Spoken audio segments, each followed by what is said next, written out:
أعوذ بالله من الشيطان اللعين الرجيم. بسم الله الرحمن الرحيم.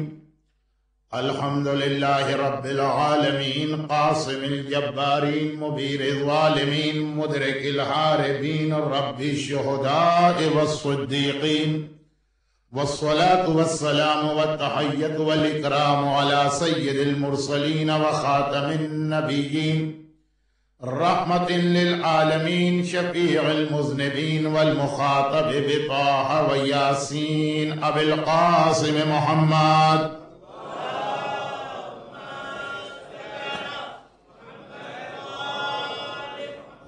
وآله وعطرته وأهل بيته الطيبين الطاهرين المعصومين المظلومين المنتجبين المكرمين، سيما على الإمام المنتظر والحجة الثاني عشر، عجل اللهم له الفرج، ولعنة الله على أعدائهم أجمعين. أما بعد، فقد قال الله عز وجل في كتابه المبين وفرقانه المتين وقرآنه المجيد. بسم الله الرحمن الرحيم.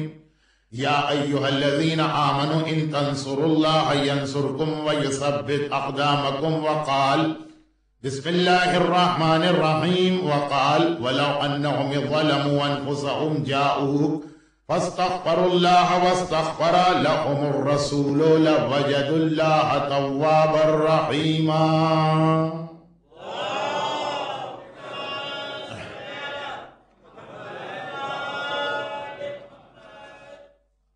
ایک ذمہ داری تو مجھے یہ دی گئی ہے کہ نماز وحشت کی التماس دوبارہ کروں، اگرچہ نماز مغرب کے موقع پہ اعلان ہو چکا ہے، لیکن لندن میں ایک برادر مومن کا انتقال ہوا، مرحوم حسین لادھا میگ جی، اور نیو یارک میں مرحومہ جینا بائی والی.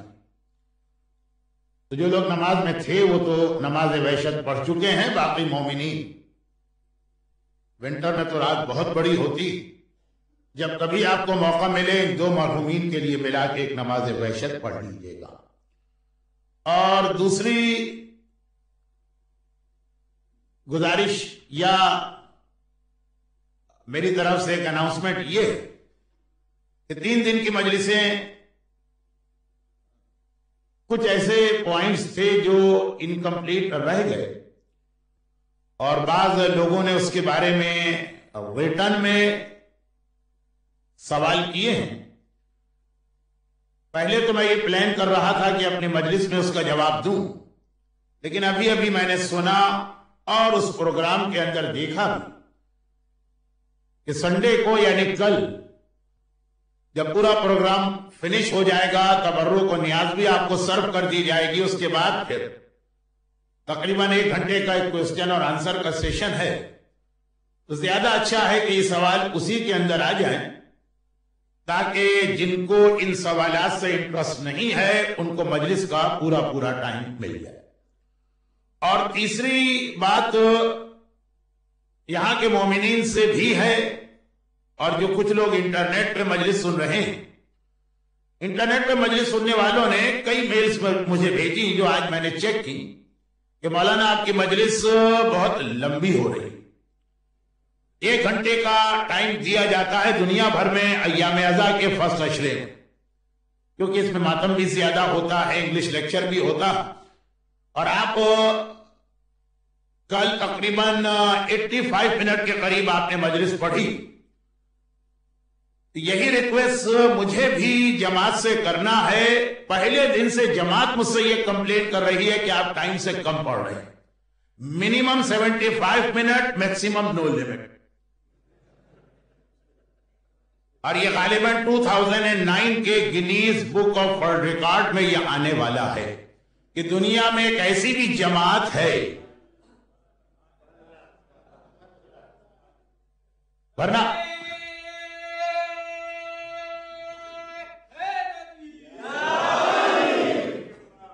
ہر جگہ ذاکر کا اور جماعت کا پورے 10 دن یہی ایک پرابلم رہتا ہے کہ وہ 4-5 منٹ بھی اگر زیادہ پڑھے تو کہیں مائک آف کر دیا جاتا ہے، کہیں ممبر کو دھپ دھپ دھپ دھپ، اور ایک جگہ پہ یہ پلان ہو رہا ہے کہ ممبر پہ ایجیکٹ کا بٹن لگا دیا جائے.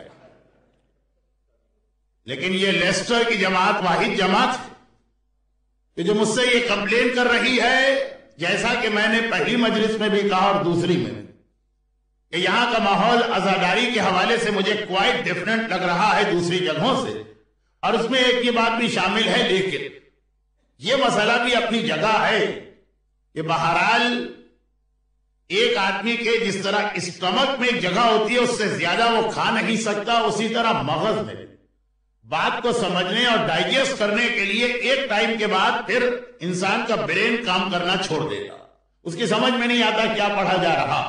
تو میں یہ نہیں چاہتا کہ میری مجلس کا کوئی حصہ بھی ویسٹیج آف ٹائم ہو، چنانچہ میں جماعت کا انتہائی شکریہ ادا کرتے ہوئے اپنے آپ کو دوبارہ 1 گھنٹے یعنی 60 منٹ اور 70 منٹ کے بیچ میں واپس لے جا رہا ہوں۔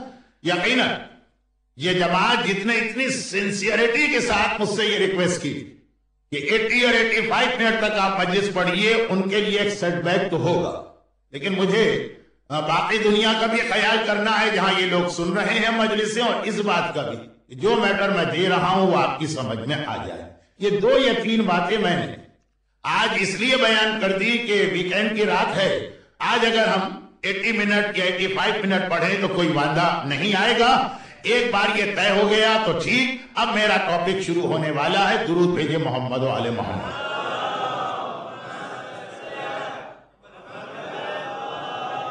وہابیت اسلام کے اندر ہے کہ اتنا بڑا فتنہ پلانٹ کیا گیا اور اس کے ذریعے سے اینٹی اسلام ایلیمنٹس نے اتنے بینیفٹ حاصل کر لیے، اسلام کو ایسا بدنام کر دیا کہ جس کی اگر ہم ڈیٹیل میں جائیں تو ایک اور اشرہ اس کے لیے چاہیے۔ لیکن وہابیت کا جو سب سے مین پوائنٹ یا فاؤنڈیشن اسٹون، اور ایک جملہ میں آج بھی ایسا کہہ رہا ہوں جس کی ڈیٹیل بعد میں آنے والی، یا وہابیت کا جو فاؤنڈیشن اسٹون یا مین پوائنٹ جو آج بہت سارے مومنین کا بھی عقیدہ بن گیا ہے ان انٹینشنل، ان کو معلوم ہی نہیں کہ اپنے ڈیبیٹ اور آرگومنٹ کے درمیان جب ہم ایک جملہ یہ استعمال کرتے ہیں تو گویا وہابیت کو سپورٹ کر رہے ہیں، بلکہ وہابیت کی آئیڈیالوجی کو تسلیم کر رہے ہیں، ان کو معلوم بھی نہیں ہوتا وہ کیا چیز ہے۔ وہ انشاءاللہ بعد میں آئے گی کیونکہ ان انٹینشنلی، لیکن بہت زیادہ ابھی تو وہابیت کی بات وہ یہ ہے کہ وہ اسلام مائنس رسول چاہتے ہیں۔ ان کی نگاہ میں چونکہ رسول کا انتقال ہو گیا، رسول دنیا سے چلے، اب ہمارا رسول سے کوئی کسی قسم کا نہ ریلیشن ہے اور نہ یہ رسول ہم کو کوئی بینیفٹ پہنچا سکتے ہیں۔ چنانچہ بہت ہی مشہور جملہ اس وقت کے وہابی لیڈر کا، جب جنت البقیع کو ڈیمولش کیا گیا، 8 شوال کی یہ ڈیٹ بھی ایک ایسی ڈیٹ ہے جو ہمیشہ ہم کو یاد رکھنا چاہیے۔ تو اس وقت قبر رسول اور روضہ رسول کو بھی ڈیمولش کرنے کی تیاری ہو رہی تھی، اور وہ قبر رسول کو ڈیمولش کرنے سے اس اسلامک ورلڈ کے پریشر کی وجہ سے اس وقت خاموش ہو گئے۔ لیکن ایک جملہ اس نے کہا تھا، محمد ابن عبد الوہاب نے، جس نے وہابی مذہب کو شروع کیا، اس نے کہا تھا کہ میری یہ اسٹک جس کے ذریعے سے میں چلتا ہوں یہ زیادہ بہتر ہے اس محمد سے جس کا میں کلمہ پڑھتا ہوں، اور ریزن یہ ہے کہ محمد مر گئے ہیں، اب ان سے مجھے کیا بینیفٹ مل رہا، یہ اسٹک تو مجھے بینیفٹ دے رہی ہے، اس کے ذریعے مجھے سپورٹ مل رہی ہے، اس کے ذریعے واکنگ میرے لیے ایزی ہو رہی ہے۔ تو محمد مر گئے، نعوذ باللہ، ان کا یہ فقرہ، اس لیے اب ہم کو ان سے کوئی بینیفٹ نہیں مل رہا۔ اور جب وہ زندہ بھی تھے تو ان کا اسٹیٹس فقط ایک پوسٹ مین یا میل مین کا تھا، کوریئر کی ڈیلیوری کرنے والا، کہ اللہ کی طرف سے ایک میسج ہے وہ لا کے آپ کو دیا۔ آپ کا اصل کام ہے میسج کو پڑھنا، کون میسج لے کے آیا، یہ وہابیت کہہ رہی ہے، ہم نہیں کہہ رہے، وہابیت کہہ رہی ہے کہ آپ کے پاس اگر کسی کا انویٹیشن آتا ہے یا کوئی میسج آتا تو آپ خالی میسج دیکھتے، آپ کو اس سے کوئی تھوڑی انٹرسٹ ہے کہ کون آج پوسٹ مین تھا، کس نے میرے میل باکس میں یا پوسٹ باکس کے اندر یہ میسج ڈالا۔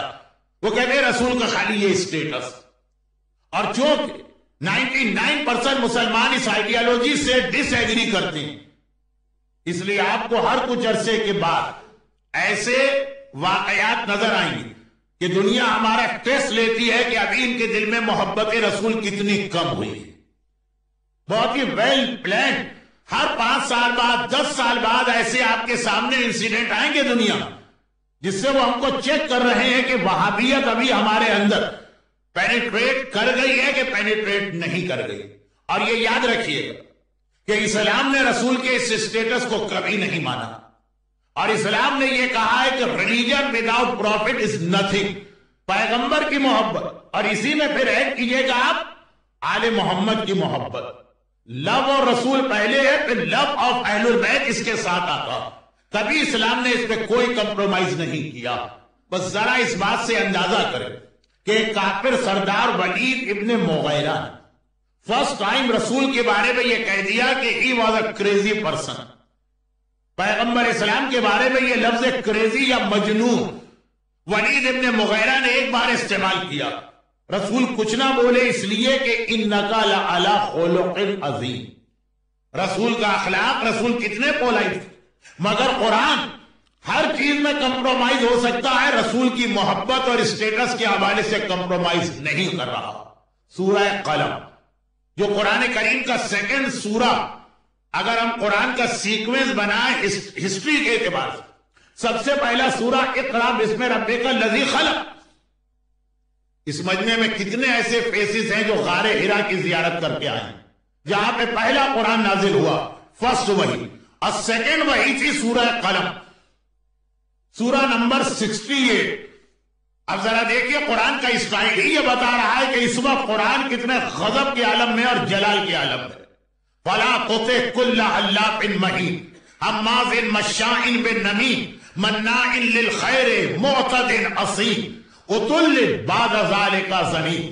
خبردار اس آدمی کی بات نہ ماننا. حلاف جو جھوٹی قسم کھانے والا, مہین انتہائی ذلیل ہے, حماس چغلی کھانے والا, مشائن بنمیم غیبتیں کرنے والا, مناع للخیر احسان کر کر کے جتانے والا, معتدن اللہ کی حدود کو توڑنے والا, عصیم گناہگار ہے, اتلن اور سب سے بڑھ کر یہ کہ اس کے باپ دادا کا اور نسل کا پتہ نہیں ہے. فلا تطع کل حلاف, یہ حلاف بھی ہے, یہ مہین بھی ہے, یہ حماز بھی ہے, یہ مشائن بنمیم بھی ہے, یہ مناع للخیر بھی ہے, یہ معتد بھی ہے, یہ عصیم بھی ہے, یہ اتل بھی ہے, یہ زنیم بھی ہے. ایک ایک کر کے یہ عربی زبان کے وہ ورڈ ہے جس کا صحیح اردو ٹرانسلیشن بھی نہیں ہو سکتا ہے, تو میں انگریزی کی طرف کہاں جاؤں. بہرحال یہ سمجھ لیجئے کہ قرآن کنڈیم کر رہا ہے, اور ایک لفظ نہیں کہا. 9 ٹائٹل دیے اس ولید ابن مغیرہ کو, حلاف, مناع للخیر, مہین, مشائن بنمیم, مناع للخیر, معتد, عصیم, عتل, زنیم. سب فقط اس لیے کہ اس نے شان رسالت میں گستاخی کر دی. پیغمبر کے خلاف ایک لفظ اس کی زبان پہ آیا, رسول خاموش رہے, مگر قرآن خاموش نہ رہا. محبت رسول اسلام کا فاؤنڈیشن اسٹون ہے, اور یہی وجہ ہے کہ جو آیت میں نے کل تلاوت کی ہے اس سے پہلے والی آیت جو میں نے یہ عرض کیا تھا کہ رسول خدا کی زیارت اینڈ ہوتی ہے اسی آیت پر, آج میں اس کو تلاوت کر رہا ہوں تاکہ ایک چیز واضح ہو جائے. اسلام میں رسول کا اسٹیٹس کیا؟ اسلام میں رسول ایک پوسٹ مین نہیں, اسلام میں رسول خالی ایک میسنجر نہیں. اسلام یہ نہیں کہتا کہ میسج لو اور پڑھو, نہیں, جتنا میسج پہ غور کرنا ہے اس سے زیادہ تمہیں میسنجر پہ غور کرنا ہے. اور ان کے اسٹیٹس کو بیان کرتے ہوئے قرآن ایک ایسی آیت کی تفسیر کر رہا ہے جو ہر مومن نے پڑھی بھی ہے, یاد بھی ہے. ہر مومن کو قرآن کی کم از کم ایٹ لیسٹ ایک آیت ہی یاد ہے, اور یہ آیت ویسے بہت کام کی آیت. اب میں یہاں اس وقت لیسٹر کے مومنین کو کیا ایک ایگزامپل دوں اپنے انڈیا اور پاکستان کی, لیکن چونکہ مجھے کچھ پاکستانی اور کچھ انڈین فیسز بھی نظر آ رہے ہیں, اس لیے ایک ایگزامپل دیتا ہوں جو آپ ایسٹ افریقہ والے اگر نہ سمجھیں تو کوئی بات نہیں, مجھے پہلے سے معلوم. ہمارے یہاں پہلے, اب تو ختم ہو گیا, ایک دوا ہوتی تھی امرت دھارا. یہ ہر گھر میں ہونی چاہیے تھی جیسے آج فرسٹ ایڈ کٹ ہوتی ہے, لیکن یہ اس سے ذرا ڈیفرنٹ. اور یہ تھی کہ آدمی کو کوئی بھی اچانک ایمرجنسی کوئی بیماری ہو جائے, سب کا یہ علاج اور سب کی بہترین دوا ہوتی. اب رات کے 12 بجے آج سے 40-50 سال پہلے نہ ہاسپٹل ہوتے ہیں نہ ڈاکٹرز ہوتے ہیں. آدمی کہاں پہ جائے اگر سر میں درد ہو رہا, اگر دانت میں درد ہو رہا ہے, اگر پیٹ میں درد ہو رہا, تھوڑا بہت اس کو آپ پین کلر سمجھ رہے, لیکن اس سے ہٹ کر ہے امرت دھارا. ہر گھر میں ہونا ضروری. مڈ نائٹ اگر آپ کو کوئی پرابلم ہوا, آپ نے امرت دھارا کو یوز کیا, آپ کی بیماری ختم ہو گئی. بہت کام آتی تھی یہ دوا. قرآن کریم کی ایک ایسی آیت جسے ہم مومنین کرام نے امرت دھارائی کا اسٹیٹس دیا ہوا. مگر جو کل بات میں نے بھی کی تھی اور مجھ سے پہلے برادر جعفر لاڈک نے بھی کی کہ القرآن یفسر بعضہ بعضا, پہلے قرآن سے ہر آیت کی تفسیر سنو پھر عمل کرو. وہ بہت ہی کام کی آیت کیا ہے جو ہر ایک کو یاد ہے, میمورائز ہے, بچہ بھی جانتا ہے. قرآن کی آیت ہے بسم اللہ الرحمن الرحیم, اور سب سے زیادہ قرآن میں یہی آیت ریپیٹ ہوئی. سورہ رحمان میں فَبِأَيِّ آلَاءِ رَبِّكُمَا تُكَذِّبَانِ کا ریپیٹیشن ہوگا. بلکہ اتنا 25-26 ٹائم بسم اللہ الرحمن الرحیم قرآن کی وہ آیت ہے کہ 114 ٹائم تو اسی طرح سے آئی, اور اس کے علاوہ تقریباً 100 ٹائمز اس کا لاسٹ ورڈ قرآن میں ریپیٹ ہوا. کون سا لاسٹ ورڈ؟ کہ اللہ رحیم. اچھا, مومن کو یہ آیت یاد بھی ہے؟ ہر ایک کو یاد ہے. کون مومن ہے جس کو یہ آیت یاد نہیں؟ میں پوری دنیا کی بات کر رہا ہوں. ہمارے یہاں انڈیا اور پاکستان کے کچھ چھوٹے ٹاؤن ایسے ہیں جہاں لوگوں کو الحمد کا سورہ یاد نہیں, مگر بسم اللہ الرحمن الرحیم ہر ایک کو پتا. اور بہت کام کی آیت ہے یہ, بہت ہی آکورڈ سچویشن میں آپ کے کام آتی, جس کا خلاصہ یہ کہ اللہ رحمان ہے, اللہ رحیم ہے. جہاں کسی عالم نے سخت مجلس پڑھی, آپ نے کہا غلط کہتے اللہ رحیم. جہاں پہ ہم نے نماز قضا کی, کسی نے کہا تم نے نماز چھوڑ دی, ہم نے کہا اللہ رحیم ہے. جہاں پہ ہمارے گھر کی عورت بے حجاب گھر سے باہر نکلی اور کسی نے ہم پر آبجیکشن کیا, ہم نے کہا اللہ رحیم ہے. جہاں پہ ہم نے شراب پی, کسی نے کہا ارے مومن کے ہاتھ میں شراب, ہم نے کہا بسم اللہ الرحمن الرحیم اللہ بہت رحیم ہے. جہاں پہ ہم نے گیمبلنگ میں حصہ لیا, لاٹری کا ٹکٹ جا کے خریدا دکان سے اور کسی نے دیکھ لیا, ہم نے کہا بسم اللہ الرحمن الرحیم اللہ بہت رحیم ہے.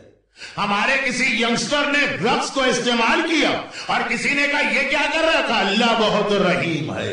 اور عام طور پہ یہ آیت ریلیجس مائنڈڈ لوگ استعمال کرتے, اس لیے کہ جس کے پاس ریلیجن کا کنسپٹ ہی نہیں ہے وہ تو کہے گا شراب بھی حرام نہیں ہے اور نماز بھی واجب نہیں ہے اور حجاب بھی اسلام میں نہیں ہے اور ڈرگ کو بھی اسلام نے حرام نہیں کیا, بلکہ کہے گا اسلام کیا چیز ہے. آؤٹ ڈیٹڈ ریلیجن 14 سینچری پہلے کا, وہ تو اللہ کے رحمان رحیم کی بحث میں بھی نہیں پڑے گا. ذرا سا جو ریلیجس جو ابھی اگینسٹ اسلام نہیں جا سکتا, وہ کیا کہتا کوئی گناہ کر لے. یہ بہت کام کی آیت ہے. کوئی بھی آپ کو پرابلم ہو, سر میں درد ہو, آنکھ میں درد ہو, دانت میں درد ہو, پیٹ میں درد ہو, پیر میں درد ہو, ایک پین کلر آپ لے لیتے ہیں, پرابلم سالو ہو جاتے ہیں نا. کوئی گناہ کرنے کا آپ کا ارادہ ہو, بھائی آدمی کا من چاہتا ہے نا گناہ کرنے. اب جب آپ کا من چاہتا ہے تو اس کی ایک ریمیڈی امام نے بتائی اور ایک ہم نے خود سے بنا لیا اس کا سلوشن. امام نے کیا بتایا, ایک ایسا ہی یوتھ مولا کے زمانے میں مولا کے پاس پہنچ گئے اور کہا کہ یا امیر المومنین, لائف میں کچھ انجوائمنٹ بھی تو ہونا چاہیے نا. ہر وقت تو قرآن نہیں چلے گا, ہر وقت تو مسجد نہیں چلے گی, ہر وقت تو نماز نہیں چلے گی. مولا میرا کبھی کبھی دل چاہتا میں گناہ کروں, آپ مجھے پرمیشن دے دی. وہ تو پھر بھی اتنا خیال کر رہا ہے کہ امام سے پرمیشن لینے جا رہا, ہم تو وداؤٹ پرمیشن ہر گناہ کر رہے ہیں. اور پھر کہتے بھی ہیں کہ امام ہماری بخشش کرا دیں گے. وہ گیا امام کے پاس. اب دیکھیے یہ انسان کے دل میں یہ خیال پیدا ہو, شیطان کا تو کام ہی یہی. اللہ نے شیطان کو اس دنیا میں اسی لیے چھوڑ رکھا ہے کہ ہمارے دل میں گناہ کا خیال لے گیا. اب ایک سلوشن اسلام بتا رہا ہے جو امام سے پوچھا گیا, ایک ہم نے بنا لیا. امام کے پاس گیا کہ مولا میرا دل چاہتا, کبھی دل چاہتا ہے کہ مثلا گانے سنیں, کبھی دل چاہتا ہے کوئی ایسی پارٹی اٹینڈ کر لیں جس میں ڈرگز استعمال کی جا رہی, کبھی دل چاہتا ہے کسی مکس گیدرنگ میں بھی جا کے بیٹھ جائیں جہاں عورتیں وداؤٹ حجاب ہوں, کبھی دل چاہتا ہے کسی نامحرم عورت سے بھی ہاتھ ملا لیں. اور نماز قضا کرنے کا تو اکثر دل چاہتا, اور دوسروں کے مال کھانے کا تو ہر وقت دل چاہتا ہے. تو مولا آپ تو مشکل کشا ہے نا, آپ تو ہر امپاسبل کو پاسبل کر سکتے ہیں، آپ تو مظہر العجائب ہیں، آپ تو میریکل دکھاتے ہیں، مولا اتنی پرمیشن دے دی۔ امام نے کہا میں تمہیں پرمیشن دیتا ہوں مگر ایک کنڈیشن کے ساتھ، اور وہ کنڈیشن یہ کہ اپنے گھر میں جاؤ اور جو بھی تمہارے پاس چولہا ہے، جو برنر ہے جس پہ کھانا پکاتے اس کو روشن کرو اور اسے جلاؤ۔ آج ایک حدیث یہ آ رہی ہے اور ایک حدیث فوراً ایک اور آنے والی ہے اسی انداز کی۔ اور جب آگ برننگ فائر بہت زیادہ آگ کا ٹمپریچر ہو جائے تب جا کے اس آگ میں بیٹھ جائے اور دیکھنا کہ کتنی دیر تک آگ کو برداشت کر سکتے۔ دیکھیے چھوٹی موٹی آگ نہیں جو آپ کے ہیٹر ویٹر میں ہوتی ہے، مزے سے آپ ٹیک لگا کے بیٹھتے ہیں، سردی میں بڑا مزہ آ رہا ہے، وہ نہیں۔ واقعاً جو آگ ہوتی ہے، گھر جل رہا ہو کسی کا آگ کے اندر، جا کے اس آگ میں بیٹھ جاؤ اور ٹائم نوٹ کر لو کتنی دیر آگ پہ بیٹھ سکتے ہو۔ جتنی دیر آگ پر بیٹھ سکتے ہو اور اس کا ٹیمپریچر برداشت کر سکتے ہو اتنی دیر کا گناہ کر لو، اس لیے کہ یہ گناہ کرو گے تو اللہ کیا کہے، جہنم کی آگ میں جائے گا نا، تو کہنا ہے خدا 2 منٹ کی تو میرے اندر برداشت ہے، ریزسٹ میں کر سکتا ہوں، 2 منٹ کی آگ میں میرے لیے پرابلم نہیں ہے، جلا دے 2 منٹ جہنم کی آگ میں، 2 منٹ کا گناہ کرو۔ جتنا آگ کے ٹیمپریچر کو برداشت کر سکتے ہو اتنی دیر کا گناہ کرو۔ اور اگر 1 سیکنڈ بھی ممکن نہیں ہے، ادھر ہاتھ گیا آگ میں اور ادھر گھبرا کے باہر نکلا، تو کیا سوچ کے گناہ کر رہے ہیں؟ یہ جواب مولا نے ایک بار نہیں دیا، یہ جواب چوتھے امام نے بھی دیا، یہ جواب 8ویں امام نے بھی دیا۔ یہ تو سلوشن اسلام بتا رہا ہے جب گناہ کا جب گناہ کا خیال دل میں آئے تو جہنم کی آگ کو یاد کرو اور آخرت کے عذاب کو یاد کرو، فیئر آف اللہ۔ اور ایک سلوشن ہم نے نکالا ہے اور وہ یہ کہ جب کبھی گناہ کا خیال دل میں آئے بسم اللہ الرحمن الرحیم کی آیت کو یاد کرو اور گناہ کر لو، اس لیے کہ اللہ بڑا رحمان ہے اور بڑا رحیم ہے۔ کیا اللہ کی رحمت کا یہی مطلب کہ ہم دوسروں کا حق مارتے رہیں اور اللہ بڑا رحیم، ہم شریعت کا مذاق اڑاتے رہیں اور اللہ بڑا رحیم، ہم واجبات کو چھوڑتے رہیں اور اللہ بڑا رحیم؟ کیا یہی اللہ کی رحمت کا مقصد ہے؟ ماہ مبارک رمضان 30 دن آپ دعا افتتاح پڑھتے ہیں اور اس پہلا دعا افتتاح کا پہلا سنٹنس ہی ہے کہ اللہم انی افتتح الثناء بحمدک، اور پھر آگے کیا کہتے ہیں وَأَيْقَنْتُ أَنَّكَ أَرْحَمُ الرَّاحِمِينَ فِي مَوْضِعِ الْعَفْوِ وَالرَّحْمَةِ وَأَشَدُّ الْمُعَاقِبِينَ فِي مَوْضِعِ النِّقَالِ وَالنَّقِمَةِ۔ خدا بندہ جو رحمت کی جگہ ہے وہاں تجھ سے بڑا رحمان کوئی نہیں، اور جو سزا اور پنشمنٹ کی جگہ ہے وہاں تجھ سے زیادہ سخت سزا دینے والا کوئی نہیں ہے۔ مگر یہ ڈیٹیل تو چھوڑی، ابھی جو بات ہو رہی وہ یہ کہ قرآن نے اگر 225 جگہ پہ کہا کہ اللہ رحیم ہے تو سورہ نساء کی آیت نمبر 64 میں ایک کنڈیشن لگا، اور وہ کنڈیشن کیا لگائی کہ اللہ، دیکھیں یہ جملہ آپ کو ذرا سا آکورڈ لگے گا لیکن یہ قرآن ہے، اللہ ہر ایک کے لیے رحیم نہیں ہے۔ بسم اللہ الرحمن الرحیم، شروع اللہ سے کہ جو رحمان اور رحیم ہے، مگر سورہ نساء سورہ نمبر 4 آیت نمبر 64 جو وفات رسول خدا کی زیارت والی آیت میں ہے، جو روضہ رسول کو جب آپ سلام کرتے ہیں تو اس زیارت میں ہے آیت، وہ کہہ رہی اللہ ہر ایک کے لیے رحیم نہیں ہے۔ وَلَوْ أَنَّهُمْ إِذْ ظَلَمُوا أَنفُسَهُمْ جَاءُوا، اے حبیب گناہگار اگر تیرے پاس آئے فَاسْتَغْفَرُ اللَّهَ، اور اللہ سے توبہ بھی کرے، خالی آنا کافی نہیں ہے، توبہ کرے، اپنے پاس کے اوپر روئے، آنسو بہائے، اپنی غلطی کو ایڈمٹ کرے، ایکسکیوز لا کے اپنی غلطی کو صحیح ثابت نہ کرے کہ جی داڑھی قرآن میں کہاں لکھی ہے داڑھی نہیں، فاستغفر اللہ، تیرے پاس آئے، اپنی غلطی کو مانے۔ مجلس کا آخری جملہ بھی سن لی، آخری جملہ مجلس کا جس کے ساتھ مسائل شروع ہوں گے وہ ابھی بھی سن لی، اپنی غلطی مانے، توبہ کرے جیسی توبہ حر نے کی تھی، واستغفر لهم الرسول، اور خالی تمہاری توبہ نہیں، رسول بھی تمہارے لیے دعا کرنے کو تیار ہو جائیں۔ 3 کنڈیشن بتائی ہیں، رسول کے پاس جانا ہوگا، اپنی جگہ بیٹھے رہے کہ وہ تو خالی ایک پوسٹ مین یا میل مین ہے، ان کے پاس جا کے کیا کریں گے، اور پھر ان کے پاس جاؤ تو وہاں جانے کے بعد اللہ سے توبہ کرو اور رسول کو اتنا خوش کرو کہ رسول تمہارے لیے دعا کرنے کو تیار ہو جائے. بھائی رسول کے پاس تو ایسے لوگ جاتے جو رسول کو اور ناراض کر دیتے. نعوذ باللہ کہتے تھے کہ بیماری کی وجہ سے ان کا دماغ خراب ہو گیا. پیغمبر کو کہنا پڑتا تھا قوموا انی، اٹھ جاؤ میرے پاس سے چلے جاؤ، میں تمہیں دیکھنے کو تیار نہیں جاؤ رسول کے پاس. نمبر 2 یہ توبہ کرو. نمبر 3 رسول تمہارے لیے دعا کرنے کو تیار ہو. لَوَجَدُ اللَّهَ تَوَّابًا رَحِيمًا، تب تم دیکھو گے کہ اللہ رحیم ہے. ہر ایک کے لیے رحیم نہیں ہے، کنڈیشنل ہے اللہ کی رحمت. رسول کے پاس جانا ہے، رسول کو خوش کرنا ہے، وہ تمہارے لیے دعا کرنے کو تیار ہو. اور یہ یاد رکھیے گا کہ سب سے زیادہ جو جملہ رسول کے لیے پین فل ہے، جو سب سے زیادہ رسول کو تکلیف پہنچانے کا جملہ، وہ یہ ہے کہ اگر کوئی یہ کہہ دے کہ اسلام 21 سینچری کے لیسٹر میں بیٹھ کر اس پر پریکٹس کرنا بہت مشکل ہے.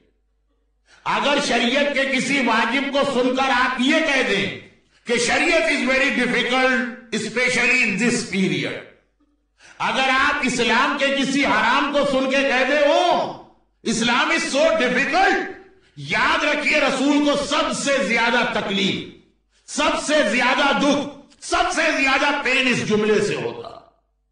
دیکھیے 2 قسم کے آدمی. ایک وہ آدمی ہے کہ جس کو آپ نے کبھی کچھ نہیں دیا، کچھ نہیں لیا، کوئی آپ کا اس سے ریلیشن نہیں، وہ دور سے خالی دعا سلام. وہ کبھی آپ سے کہہ دے کہ تم نے میری کوئی خدمت نہ کی، آپ کو تکلیف نہیں ہوگی، وہ صحیح کہہ رہا، اسٹیٹمنٹ آف فیکٹ. اور ایک آدمی کو ساری زندگی آپ سروس دیتے رہے، اس کی ہر جگہ ہیلپ کرتے رہے، وہ زیرو تھا، اسکریچ سے اسے اٹھا کے آج آپ نے ملینر بنا دی، اور وہ اپنا پاس بھول کر آپ کو دیکھے اور کہ تم کون ہو، تم نے تو آج تک میرے ساتھ کچھ نہیں کیا. کتنا اس آدمی کو تکلیف ہو. غصہ نہیں آئے گا، ایک چیز ہوتی ہے غصہ نہیں آئے گا، غم ہو، پین. بھائی اسلام میں والدین کی توہین اتنا بڑا گناہ کیوں ہے کہ رسول اللہ کے پاس بھی اگر کوئی ایسا یوتھ جائے جس کے پیرنٹس اس سے ناراض ہو، رسول اس کے لیے دعا نہیں کرتے. یہ رسول کے بارے میں مشہور روایت کہ ایک نوجوان مسجد النبوی میں رسول کے پاس دوڑا آ گئے. یا رسول اللہ، میرا مجھ سے بڑا بھائی اس وقت بڑی تکلیف میں ہے، لگ رہا ہے کہ اس کی موت کا وقت آ گیا، مگر اس کی روح اس کی باڈی سے نہیں نکل رہی. دنیا میں سب سے بڑی تکلیف یہ ہوتی جس کو عربی میں سکرات اور نزع کہتے ہیں، پتہ نہیں انگریزی میں کیا کہتے ہیں، لیکن جو روح نکل نہیں رہی ہے، موت کا وقت آ گیا. روایتوں میں ہے کہ دعا مانگو اللہ تمہیں اس تکلیف سے بچائے. وہ پین یہ آگے کہتا یا رسول اللہ، اب اتنا میرے بھائی کی حالت خراب ہے، اتنا پین اس کو فیل ہو رہا کہ ہم گھر والے سب کہہ رہے ہیں کہ اچھا یہ مر جائے. دیکھیے آج تو ایک بھائی دوسرے بھائی کے بارے میں کہتا ہے اچھا ہے جلدی سے مر جائے، مگر محبت کرنے والا بھائی، بیوی کہہ رہی ہے کہ میرے شوہر کو موت آ جائے تو اچھا ہے تاکہ یہ بیماری. آج بھی کبھی کبھار کینسر کے مریض کی کوئی ایسی پین فل صورتحال ہوتی ہے کہ اس کے گھر والے بھی کہتے ہیں اس کو موت آ جائے تو اچھا. پیغمبر اسلام سے ریکویسٹ کرتا ہے کہ یا رسول اللہ آپ چلے میرے ساتھ اور میرے بھائی کے لیے دعا کرو. اللہ کا رسول رحمت للعالمین، اور مسجد النبوی کا گیٹ نمبر 3، مسجد النبوی میں 74 گیٹ نمبر 3 کا نام ہے باب الرحمت، جو میں ہمیشہ اپنے گروپس کو وہاں بتاتا ہوں مدینے میں کہ اللہ کے رسول نے باب الرحمت کو بنایا تھا صرف اس لیے کہ ویسے رسول اللہ کے پاس ہر وقت کراؤڈ رہتا، بعض لوگوں کے ایمرجنسی یا ارجنٹ پرابلم ہوتے، جیسے یہ نوجوان اس کا بھائی تکلیف میں ہے، مر بھی نہیں رہا ہے، زندہ بھی نہیں. قرآن میں بھی آیت آئی ثم لا يموت فيها ولا يحيا، ایک وہ عذاب ہوتا ہے کہ نہ آدمی زندہ ہو سکتا ہے نہ آدمی مر سکتا. تو پیغمبر نے گیٹ نمبر 3 رکھا تھا. یہ گیٹ نمبر 3 ان لوگوں کو یوز کرنا تھا جن کا ارجنٹ مسئلہ، تاکہ جیسے ہی کوئی گیٹ نمبر 3 سے آئے ساری پبلک ہٹ کے اس کو جگہ دے، وہ سیدھا رسول کے پاس جائے. ایک باپ کا بیٹا ایکسیڈنٹ کے اندر ICU میں پڑا، اگر وہ کیو میں کھڑا ہوگا کہ میرا ٹرن آئے پھر میں رسول سے بات کروں، اس کا بیٹا تو مر جائے. تو جیسے ایمبولینس کے لیے کبھی کبھار راستہ دیا جاتا ہے یا فائر کے لیے. میں نے ایک لفظ استعمال کیا کبھی کبھار. آپ کہیں گے مولانا یہاں تو ہمیشہ.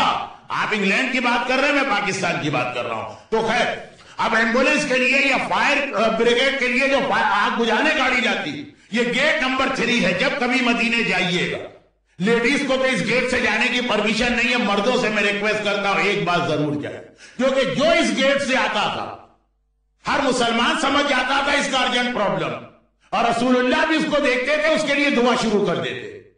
رحمت للعالمین پہنچا یہ نوجوان, یا رسول اللہ ایک ریکویسٹ ہے, گیٹ نمبر 3 سے آئے. پیغمبر اس کے ساتھ چلے, اس کے گھر میں انٹر ہو, دیکھا کہ اس کا جوان بھائی بیڈ پر ہے اور واقعاً بہت بری حالت میں, پین, اس کے ہاتھ پاؤں مڑ چکے ہیں, اس کی زبان لٹک کے سینے پہ آ گئی, آنکھیں اس کی کھنچ چکی ہیں, پین کی وجہ سے ایکسٹریم پین. اگر پیغمبر نے اس کی حالت دیکھی, جو اس گھر میں آ رہے ہیں سب اس کی حالت کو دیکھ کر اس پر رحم کر رہے ہیں اور دعا کر رہے ہیں. پیغمبر نے دیکھا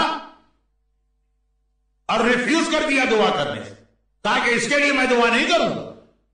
یا رسول اللہ, آپ تو عبداللہ ابن ابی جیسے منافق کے لیے دعا کرنے چلے گا, جب اس کے بیٹے نے آ کے ریکویسٹ کی ہے تو ایک مومن ہے. کہا مگر اس کی کنڈیشن یہ بتا رہی ہے کہ اس کی ماں اس سے ناراض, اور جس مرنے والے سے یا جس آدمی سے ماں یا باپ ناراض ہو ان کے حق میں ہم لوگ بھی دعا نہیں کرتے.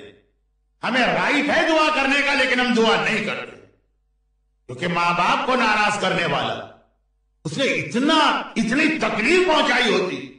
جس ماں نے تمہیں پالا, تمہیں کیا پتا جب تم پیدا ہوئے اس وقت تمہاری کیا حالت. رات کو ایک بار روتے تھے, دوڑ کے ماں آتی سے تمہارا خیال کرتی. کس طرح سے اس نے زحمت اٹھائی, کبھی اس نے اپنا احسان نہیں جتایا. آج بڑے ہو گئے تو بھول گئے. پیغمبر نے کہا میں اس کے لیے دعا نہیں کروں گا, اس نے ماں کے دل کو تکلیف پہنچائی. جس نے ساری زندگی سروس دی ہو اس کو اگر ریٹرن کے اندر ایسا بیہیویئر ملے, اس کا دل ٹوٹ جاتا. نوجوان نے کہا تو پھر سولوشن کیا؟ پیغمبر نے کہا تمہاری ماں زندہ ہے نا, اس کو بلا کے لاؤ, وہ اگر اسے معاف کرے تو اللہ معاف کرے گا, ورنہ معافی نہیں ملے. اور وہ آئی, بیٹے کی حالت دیکھی, اور پھر بھی کہا یا رسول اللہ میں اس کو معاف کرنے کو تیار نہیں.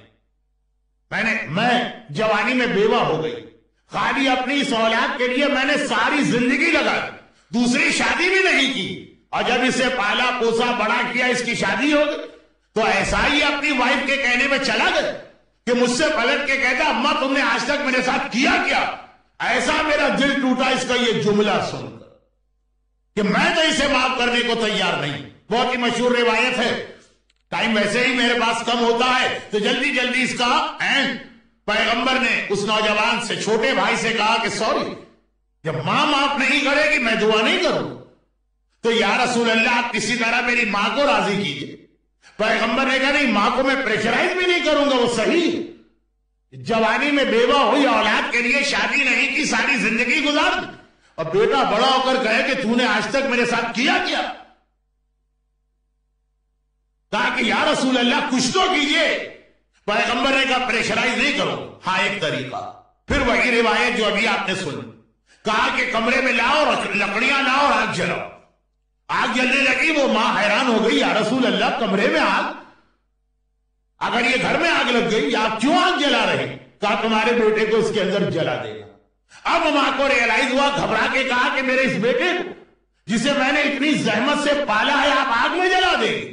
رسول نے کہا یہ تو دنیا کی آگ ہے جس میں جلا رہا ہوں, تم اگر اپنے بیٹے کو معاف نہیں کرو گی تو وہ جہنم کی آگ میں جلے گی. تم اپنے بیٹے کو جہنم کی آگ میں جلا دو, اور میں چھوٹی آگ میں جلاؤں تو تمہیں آبجیکشن ہو. گھبرا کے کہا میں نے بیٹے کو معاف کیا. ادھر یہ کہا ادھر بیٹا جو اتنی تکلیف اور پین میں تھا کہتا شکر ہے خدا کا, سب نے پلٹ کے دیکھ, بالکل اس کی نارمل کنڈیشن آ چکی. مگر یہ روایت میں نے اس لیے نہیں پڑھی کہ ویسٹ کے یوز کو یاد دلاؤں کہ پیرنٹس بہت بڑا انتہا تھا. یہاں تھوڑے سے لائف کی انجوائمنٹ کے لیے آپ اگر آخرت کی آگ کو خرید رہے, والدین کے حق میں برا سلوک یہ وہ گناہ ہے جو کسی حالت میں معاف نہیں. مگر ہاں ہر چیز کی ایک لمٹ ہوتی. بیلنس رکھنا اسلام بیلنس کا نام ہے, عدالت کا نام. بعض لوگ ایسا کہ آپ اتنا زیادہ یہ حدیثیں سنتے ہیں امپریس ہو جاتے ہیں کہ ریٹرن میں بیویوں پہ ظلم شروع کر دیتے. وہ بھی جائز نہیں. یہ بھی حرام ہے کہ بیوی کے کہنے پہ معافی. ہر چیز کا دیکھیے اسلام کے اندر ہر چیز کی اپنی ایک پوزیشن ہے, اس کو وہیں پہ یوز کر. ایک آدمی جیب میں 1000 پاؤنڈ رکھ کے مارکیٹ میں جا رہا تھا کوئی خریداری کر. پہلا پرانا زمانہ کیش چلتا تھا اس زمانے. 1000 روپے تھے. لوگوں نے کہا کہاں جا رہے ہو؟ کہا کہ مجھے جا کے ایک گائے خریدنا, مارکیٹ میں گائے خریدنے جا رہا. تو کسی نے کہا بھائی انشاءاللہ کہو کہ انشاءاللہ گائے خریدنے جا رہا ہوں. کہا اس میں انشاءاللہ کہنے کی کیا بات؟ میری جیب میں پیسے ہیں, سامنے مارکیٹ ہے, وہاں گائے کھڑی ہے, جا کے دوں گا اور گائے لے کے آؤں گا. اس میں انشاءاللہ کی کیا ضرورت؟ کوئی اس کے اندر ڈاؤٹ ہی نہیں. تھوڑا آگے گیا, اس کی جیب کسی نے کاٹ لی. وہ نکل گیا 1000 روپے, واپس آ رہا. لوگوں نے دیکھا ارے خالی آ رہے, کہاں گئی گائے؟ کہا کہ انشاءاللہ میرے پاس 1000 روپے تھے تو انشاءاللہ میں گائے خریدنے گیا تھا, تو انشاءاللہ ایک آدمی نے میری پاکٹ کاٹ لی, تو انشاءاللہ اب میں غریب ہو گیا, تو انشاءاللہ میں بغیر گائے کے آ رہا ہوں. لوگوں نے کہا وہ اس وقت ایک انشاءاللہ کہنا تھا, اس وقت 50 انشاءاللہ کہہ رہے ہو. انشاءاللہ کا بھی ایک جگہ ہوتی ہے, یہ نہیں کہ اب ہر جگہ انشاءاللہ استعمال ہو رہی. تو والدین کا اپنا ایک رائٹ ہے, بیوی کے اپنے حقوق, دونوں میں بیلنس کرنا. یہ جو گناہ آج کل ہو رہا ہے بیوی کے کہنے پہ والدین پہ ظلم, یہ تو بدترین گناہ ہے جو معاف نہیں ہو سکتا. مگر اس کو اس طرح بھی ڈس بیلنس نہ کرے جیسے آج کل میڈیکل سائنس نے کیا. آج کی میڈیکل سائنس یہی کرتی ہے, آپ کی ایک بیماری ٹھیک کرتی ہے, دوسری بیماری آپ کو لگا دیتی, اور دوسری بیماری آپ ٹھیک کرنے جاتے ہو, تیسری بیماری آپ کو لگا دیتی. مجھ سے کہا گیا کہ آپ شوگر پیشنٹ ہیں, شوگر نہ کھائیں, نقصان ہوگا, مر جائیں گے, اس کے بدلے میں آپ یہ سویٹنر لے لیا, دماغ میں ٹیومر ہو گیا. کہا یہ تو اس کا ہوگا یہ سائیڈ ایفیکٹ. تو یہ میڈیکل سائنس نہ بنیے کہ ماں کو ٹھیک کرنے جائے تو بیوی کو آپ نے ٹیومر بنا دیا, بیوی کو ٹھیک کرنے جائے تو ماں پہ ظلم کیا. اسلام بیلنس مذہب. مگر بات کیا ہو رہی کہ کیوں رسول اللہ نے گیٹ نمبر 3 سے آنے والے نوجوان کی دعا بھی نہیں مانی؟ اس لیے کہ اس نے خالی ماں کے ساتھ مس بہیو نہیں کیا, ایک جملہ بھی یہ کہہ دیا کہ تم نے آج تک کیا کیا ہے میرے ساتھ. ہر ماں اپنی بیٹے کو پالتی, اسے کیا پتا کہ اس کی ماں نے کیا سیکریفائس دیا. ایسا ماں کے دل میں یہ جملہ لگا, اس نے بیٹے سے کمپلین بھی نہ کیا, اللہ سے کمپلین, کیونکہ واقعا جس نے آپ کے لیے سیکریفائس کیا ہو وہ یہ جملہ سنے. رسول اللہ نے آپ کے لیے اتنا سیکریفائس کیا ہے, آپ اگر پلٹ کے یہ کہہ دیں کہ یا رسول اللہ بڑی سخت شریعت لے گیا, یہ تو بڑی سی شریعت, کرسچن کی شریعت کتنی ایزی ہے, کوئی واجب ہی اس کے اندر نہیں ہے, کوئی حرام ہی اس کے اندر نہیں, سارے واجبات تھے, سارے حرام تھے. کہا جیسس کرائسٹ وہاں چلے گئے اور وہ سولی پہ چڑھ گئے, اس کے بدلے میں واجبات و حرام ہمارے معاف ہو. اتنا نانسنس عقیدہ. مگر جب آپ یہ کہتے ہیں کہ مولانا یہ حجاب کی بات ٹھیک تو ہے, مگر ڈو یو بلیو کہ ان 21st سینچری اور especially in the western countries ہم یہ حجاب, ہماری عورت یہ حجاب کر سکتی؟ کتنا مشکل ہے. تو آپ یہ مولانا سے بات نہیں کر رہے, آپ رسول اللہ کے سینے پہ تیر مار رہے. جب آپ یہ کہتے ہیں کہ مولانا کہ ڈو یو بلیو کہ ان 21st سینچری ہم اپنے ینگسٹر کو اور اپنے بچوں کو یہ بتائیں کہ میوزک حرام ہے, سانگز حرام ہے, اس کو نہ سنو, وہ مان لیں گے؟ It's impossible. اتنا مشکل یہ آج کا مسئلہ. تو آپ نے مولانا سے کچھ نہیں کہا, آپ نے رسول خدا کو ایسی تکلیف پہنچائی. عشرہ زینبیہ میں نے تیسری مجلس میں ڈیٹیل بیان کی تھی, آج ڈیٹیل میں نہیں جا رہا ہوں, لیکن ان شارٹ ریپیٹ کر رہا ہوں کہ کل آپ نے سنا رسول اللہ کے اسٹیٹس, آنکھیں بند کر کے ان کو فالو کرنا, اور ان سے یہ سوال نہیں کرنا ہے کہ جو حرام آپ لے کر آئے اس میں نقصان کیا ہے, پہلے آپ ہمیں نقصان بتائیے. دیکھیے ہمارے یہاں بھی ایسی کمپنیاں ہیں اور آپ کے یہاں بھی ایسے اسٹورز ہوں گے, اور نارتھ امریکہ میں تو یہ چیز بہت زیادہ کہ آپ ایک پروڈکٹ خرید کے لائے, آپ نے واپس کر دیا, کوئی پروف نہیں ہے پرچیز کا, کوئی ریسیپٹ نہیں ہے, کچھ نہیں, اور یوز چیزیں آپ نے واپس کر دی. ہم جہاں پہ آج کل ہے ٹیمپریری, وہاں تو بہت زیادہ ایسا ہوتا. ہم نے اس سے جا کے کہا کہ چیز ہم نے آپ کیسے خریدی تھی لیکن ہمیں واپس کرنا. Any proof of purchase? No. پھر بھی وہ واپس لیتا ہے. تو پہلی دفعہ جب میں گیا تھا تو پاکستان سے گیا, بڑا سرپرائز ہو, میں نے کہا آپ نے کیسے یہ چیز لے؟ کہا وی ٹرسٹ یو. آپ کہہ رہے ہیں ہمیں آپ کی زبان پہ بھروسہ، آپ جو کہہ رہے ہیں صحیح کہہ رہے ہیں. رسول اللہ ہم سے یہ جملہ سننا چاہتے ہیں کہ ہم یہ کہہ دیں کہ یا رسول اللہ آپ ہمیں نہ بتائیے کہ گیمبلنگ کا نقصان کیا، آپ ہمیں نہ بتائیے ڈرگز کا نقصان کیا، آپ ہمیں نہ بتائیے کہ داڑھی رکھنے کا بینیفٹ کیا، آپ ہمیں نہ بتائیے کہ مثلا میوزک کا نقصان کیا. We trust you.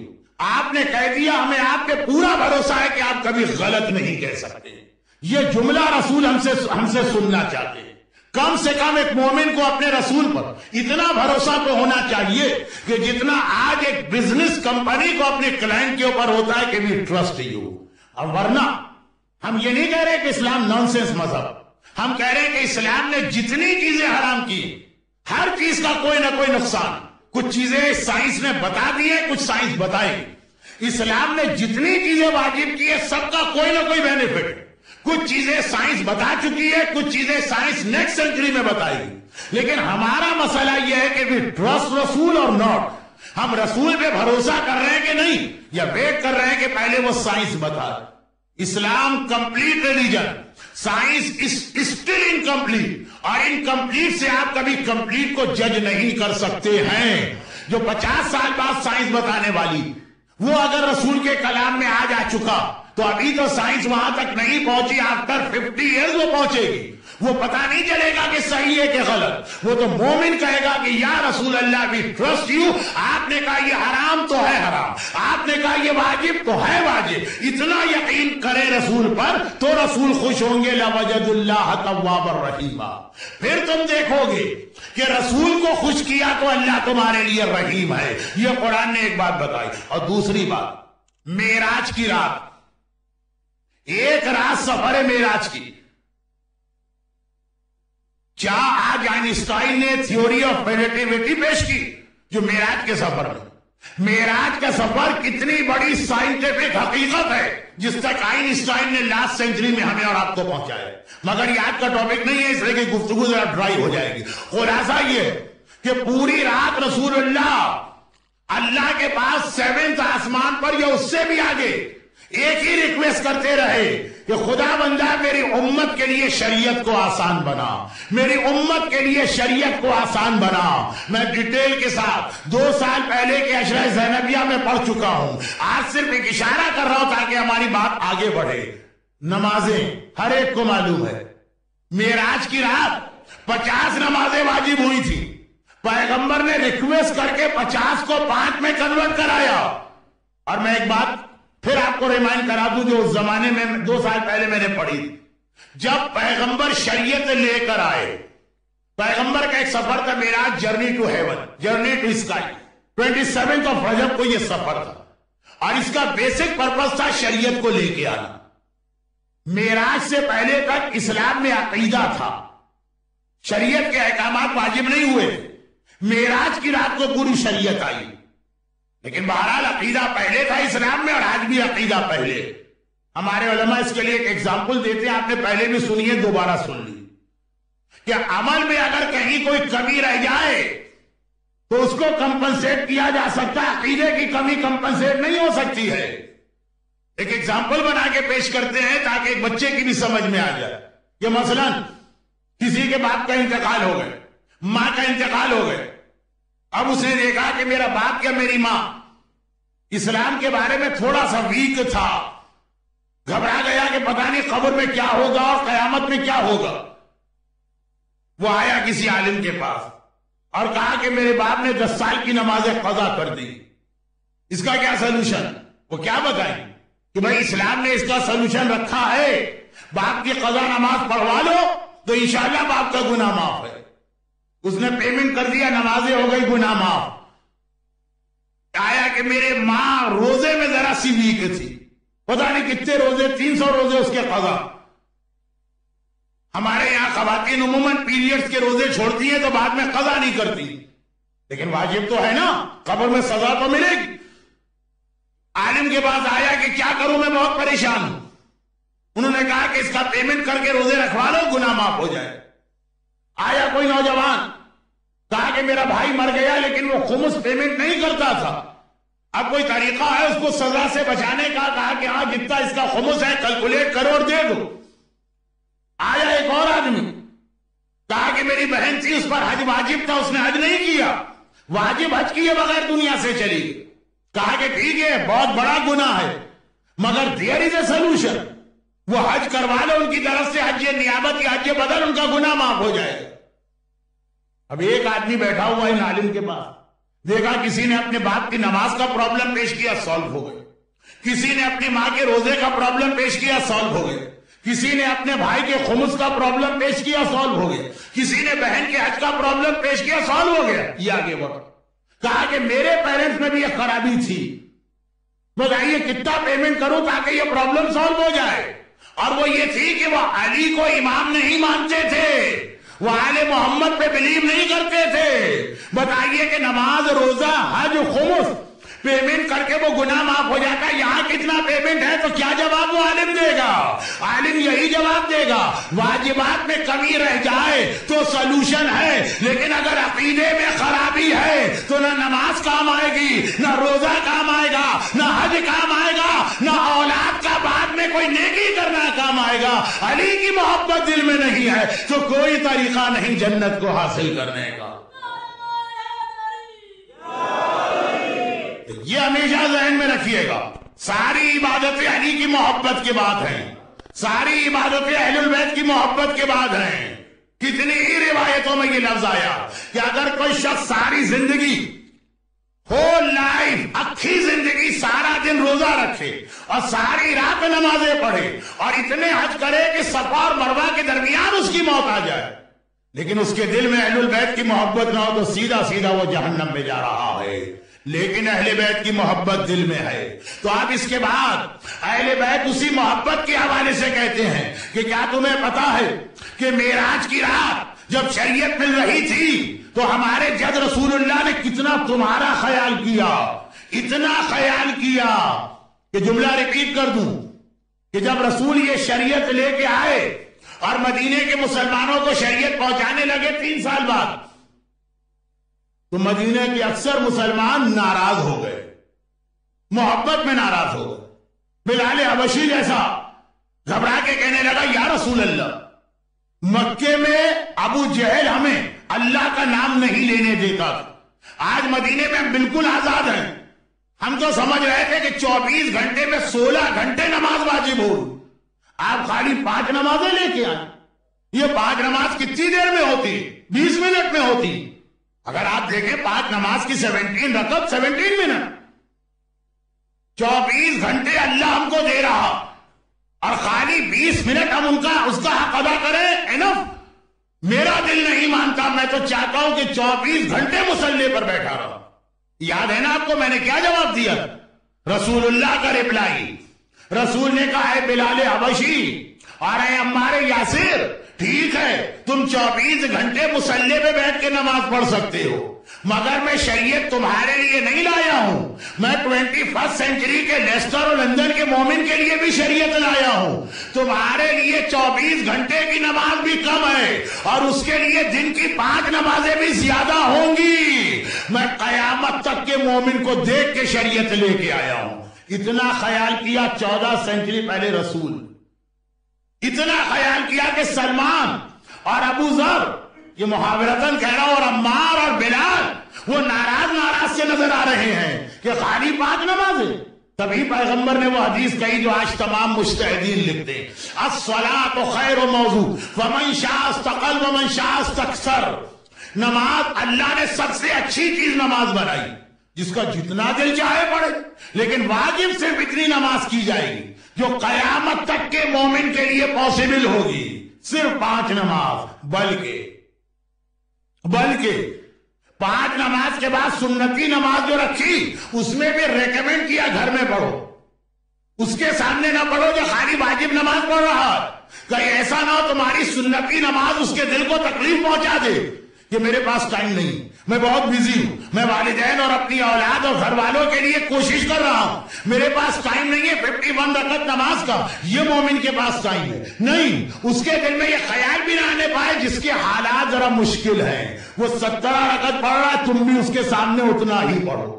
اور باقی نماز گھر کے اندر چھپ کے پڑھو، اس لیے کہ ابھی تو زمانہ اور مشکل آنے والا ہے۔ 5 نمازیں۔ اور ایک بہت امپورٹنٹ جملہ، اکثر اہل سنت برادر ہم پر ایک اعتراض کرتے ہیں، آپ نماز میں لا کے کیوں پڑھتے ہیں؟ اس کا جواب 1400 سال پہلے رسول خدا نے دیا، کہا اس لیے سہولت علی امتی، میری امت کے لیے یہ 5 نمازیں بھی آسان ہو جائیں۔ 5 نمازیں پڑھنا بھی مشکل ہوں گی تو 2 نماز ملا کے کر دی، تاکہ 24 گھنٹے میں خالی 3 مرتبہ مصلی پہ جاؤ، جو رسول ہمارا اتنا خیال کر رہا ہو۔ 1400 سال پہلے کی مومنہ شہزادی کی طرح سے حجاب کرنے کو تیار ہے کہ یا رسول اللہ آپ حکم دیجئے، ہم گھر سے باہر نہیں نکلیں گے۔ اور آپ نے یہ واقعہ سنا بھی ہوگا کہ انتہائی خوش ہوتے ہیں معصومین ایسی مومنہ سے، لیکن وہ الگ بات ہے، پر یہ واجب نہیں کیا۔ ایک بہت ہی مشہور واقعہ اکثر آپ علماء سے سنتے ہوں کہ سیستان ایران کا ایک ایسا علاقہ ہے جہاں پہ رہنے والا ہر آدمی سیستانی کہلاتا۔ اس وقت یہ ہمارے عظیم مرجع آیت اللہ سیستانی، مگر یہ واقعہ ایک اور آ گیا سیستانی کا، بلکہ ایک کتاب میں نے پڑھا کہ وہ ان ہمارے مرجع کے والد ہیں۔ البتہ مجھے کنفرم نہیں ہے کہ یہ صحیح ریلیشن اس میں بتایا گیا کہ غلط، لیکن ایران کے ایک بہت بڑے عالم آ گئے سیستانی، جیسے بھی برادر جعفر لاڈق مرحوم آغا شیرازی کا ذکر کر رہے تھے، تو شیراز میں 10,000 سے زیادہ علماء گزرے، ہر آدمی آغا شیرازی کہلاتا۔ اسی طرح سے ہر عالم آغا سیستانی کہلائے گا سیستان کا، ان میں ریلیشن ہونا بھی ضروری نہیں۔ یہ بات ہے آج سے 70 سال پہلے ان مومن کو ایک بڑی فکر تھی کہ کسی طرح سے خیبر میں اپنے زمانے کے امام کی زیارت کروں۔ یہ ایک بڑا مسئلہ ہوتا ہے کہ امام کی زیارت مل جائے، جس کے لیے لوگ جب قم کی زیارت کو جاتے ہیں تو مسجد جمگران جاتے ہیں، اور جب عراق کی زیارت کو جاتے ہیں تو مسجد سہلا جاتے ہیں، اور جب حج پر جاتے ہیں تو عرفات کے میدان میں ڈھونڈتے رہتے ہیں کہ یہاں امام کہاں، کیونکہ ہر سال حج میں امام عرفات کے میدان میں ہوتے ہیں۔ ہر وینسڈے کی نائٹ شب بدھ امام مسجد سہلا میں ہوتے ہیں، ہر شب منگل امام مسجد جمگران میں ہوتے ہیں، سال میں ایک بار امام بیت المقدس میں ہوتے ہیں، تو لوگ گھومتے ہیں جا کے وہاں پہ۔ ان ایران کے عالم کی بڑی خواہش تھی کہ میری اپنے زمانے کے امام سے ملاقات ہو، دعائیں بھی ہیں، عمل بھی ہے، طریقے بھی۔ البتہ امام سے ملاقات ہونے سے کوئی پرابلم سالو نہیں ہوتا، امام کو خوش کرنا زیادہ اہم چیز ہے، ملاقات اہم چیز نہیں ہے۔ جو رسول اللہ سے 24 گھنٹے ملاقات کرتے تھے اصحاب، ان میں سے بعض ایسے جن پہ قرآن نے لعنت بھیجی، اور جو زندگی میں کبھی رسول کے پاس نہیں آیا، اویس قرنی، اس کا اتنا ہائی سٹیٹس ہے کہ صفین کی لڑائی میں مولا جب چل رہے ہیں تو لشکر کو روک دیا۔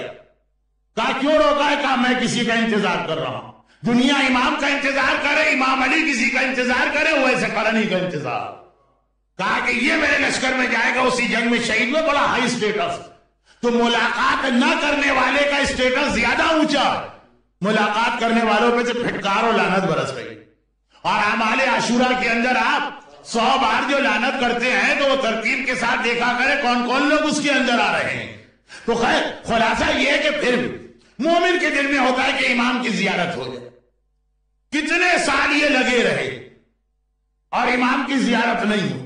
ایک بار شہر میں ایک مومنہ کا انتقال ہوا، اس کے جنازے میں شرکت کے لیے گئے تو دیکھا کہ امام اس کے گھر سے باہر نکل رہے ہیں۔ کیسے امام کو پہچانا اور ہاؤ کین بی ریکوگنائز امام، یہ بالکل ایک ڈیفرنٹ ٹاپک۔ بہرحال ہمارے پاس روایتوں میں اس کے طریقے ہیں۔ عرفات میں کہا جاتا ہے کہ امام کا احرام ذرا سا آف وائٹ اور کریم کلر کا ہوتا۔ بہت ساری چیزیں، وہ میرا الگ ٹاپک ہے جو اس عشرے کا نہیں، پر یہ امام کو پہچان لیا، امام کے پیچھے دوڑ، کہا فرزند رسول میں تو کب سے آپ کی ملاقات کرنا چاہ رہا تھا، سارے عمل کر کے تھک گئے، آپ نہیں ملے، ملے تو یہاں ملے۔ امام نے کہا اس مومنہ کی طرح سے ہو جاؤ، پھر تمہیں ہمارا انتظار کرنے اور ہمارے پاس آنے کی ضرورت نہیں ہے، ہم تمہارے پاس آئیں گے۔ یہ مومنہ کا انتقال ہوا، امام اس کے جنازے پہ آ رہے ہیں۔ اب یہ گھبرا کے اس گھر میں گیا کہ مومنہ میں کیا خصوصیت تھی، پتہ چلا صرف ایک خصوصیت کہ جب شاہ ایران کے باپ نے ایران میں حجاب پہ بین لگا دیا، کوئی عورت حجاب نہیں کر سکتی۔ جہاں کسی عورت کو گھر کے باہر چادر کے ساتھ دیکھا چادر چھین لی جاتی، اسے بازار میں ہر نامحرم سے ہاتھ ملانے پہ مجبور کیا جاتا۔ اس عورت نے یہ قسم کھا لی، حجاب میرے لیے زیادہ امپورٹنٹ، جب تک کہ یہ قانون رہے گا میں گھر سے باہر ہی نہ نکلوں گی کہ کوئی میری چادر چھینے۔ 20 سال یہ گھر کے اندر بیٹھی رہی، ایک لمحے کے لیے گھر سے باہر نہ نکلی، صرف اپنا حجاب بچانے کے لیے۔ اور ایسی مثالیں آج بھی ہیں، آنکھوں میں آنسو آ جاتے ہیں جب ہم یہ دیکھتے ہیں کہ جیسے کل برادر جعفر لاڈک بتا رہے کہ دنیا بھر کے مومنین عراق کی زیارتوں کو جا رہے ہیں، کربلا اور نجف پہنچتے، اتنے خطرے اور رسک ہیں وہاں پہ زیارت کے لیے، پھر بھی جاتے ہیں۔ اور ہمارا اتنا عظیم مرجع آیت اللہ سیستانی، مولا کے حرم کے بالکل سامنے ان کا گھر، اور 10 سال ان کو ہو گئے صرف ایک بار زیارت کے لیے جا سکے۔ 98 صدام کے زمانے سے 2008 ایک عجیب امتحان ہوتا۔ اس کا بھی ریزن ہے جو آگے مرجعیت والی مجلس میں آئے گا، لیکن خلاصہ یہ کہ ایک یہ حجاب کہ اس 20 سال گھر سے باہر نہ نکلی، کہ اگر گھر سے باہر نکلوں گی چادر اتاری جائے گی، یہ مجھے قبول نہیں ہے، چاہے شریعت رضا دیتی ہو، شریعت رضا دیتی ہے ایسے حالات میں، کہا لیکن میں پرفیکٹ حجاب کروں گی۔ یہ والا حجاب رسول اللہ کے زمانے میں ہر عورت کرنے کو تیار تھی۔ کیا رسول اللہ آپ آرڈر کیجئے کہ عورت کے لیے گھر سے نکلنا حرام ہے، ہم گھر میں بیٹھیں، مگر پیغمبر نے یہ آرڈر نہیں کیا، کہا کہ اپنے فیس اور ہاتھ کو کھول کر اور ایک اچھے ڈریسنگ کے اندر، ایک ڈیسنٹ ڈریسنگ کے اندر عورت گھر سے باہر آ سکتی۔ اس زمانے کی عورتیں سیٹسفائی نہیں ہیں، 100 سال پہلے کی عورت سیٹسفائی نہیں تھی ایسے حجاب پر، لیکن پیغمبر کا جملہ یہ ہے کہ میں تمہارے لیے شریعت نہیں لایا ہوں۔ 2008 میں لیسٹر اور لندن میں جو عورت زندگی گزار رہی ہے، اور ابھی تو زمانہ اور ترقی کرنے والا ہے اور مشکل ہونے والا ہے، میں اس کے لیے حجاب لایا ہوں۔ جگہ جگہ اللہ کا رسول ریکویسٹ کر رہا ہے، خاص طور پر جب اللہ کے رسول معراج میں جرنی ٹو ہیون اللہ کے پاس پہنچے۔ کیا اس کے میننگ کیا ہے اللہ کے پاس پہنچنے؟ کیا اللہ کی کوئی باڈی ہے کہ وہاں پہنچے؟ قرآن نے کہہ دیا فَكَانَ قَابَ قَوْسَيْنِ أَوْ أَدْنَىٰ، اتنا ڈسٹینس رہ گیا جتنا 2 کمان کا ڈسٹینس ہے، تو واٹ از دا میننگ؟ یہ آج کا ٹاپک نہیں، ذرا ڈرائی بات بھی۔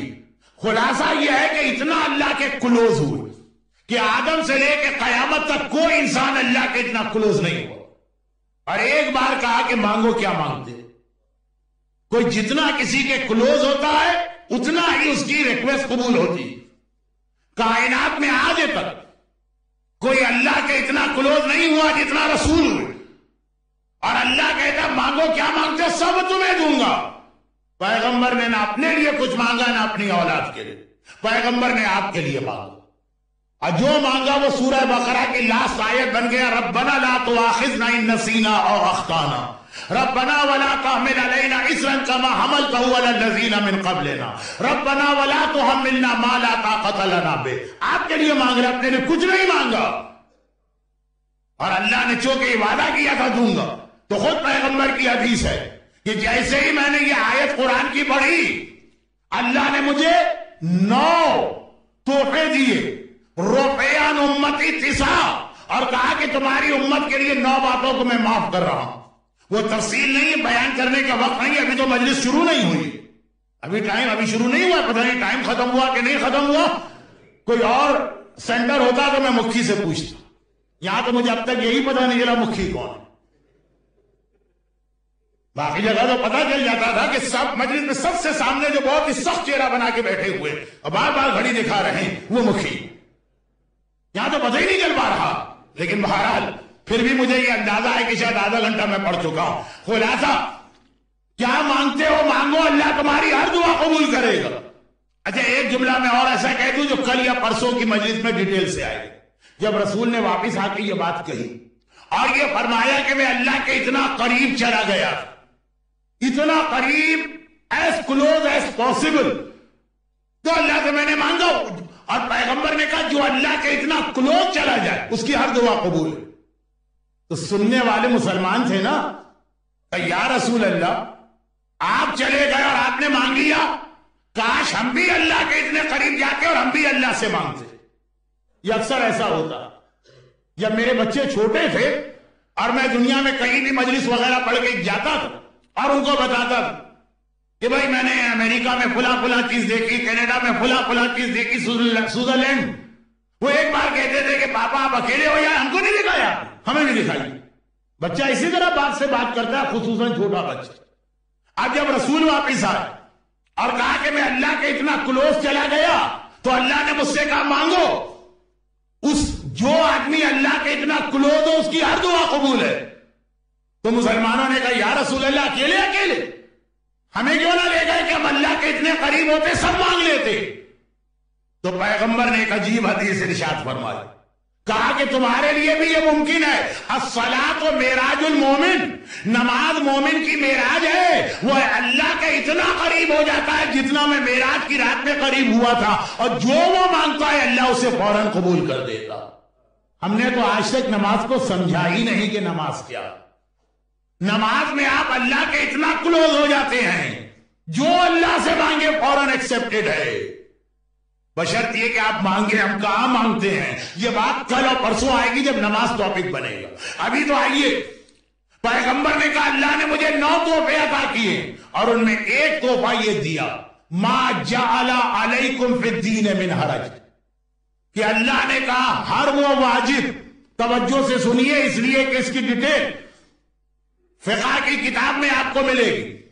اللہ نے ایک اعلان یہ کیا کہ اے حبیب تم نے اپنی امت کے لیے مانگا ہے نا، میں آج اعلان کرتا ہوں کہ اول تو شریعت کو بہت ہی سمپل اور ایزی بناؤں گا، اور اس کے بعد بھی اگر کوئی سمپل شریعت بھی کسی کے لیے پرابلم ہو تو جہاں حرج آ جائے، یعنی حرج کا مطلب ہے کہ میری ڈیفیکلٹ مسئلہ ہو جائے، وہ واجب معاف ہے، وہ حرام الاؤڈ ہے۔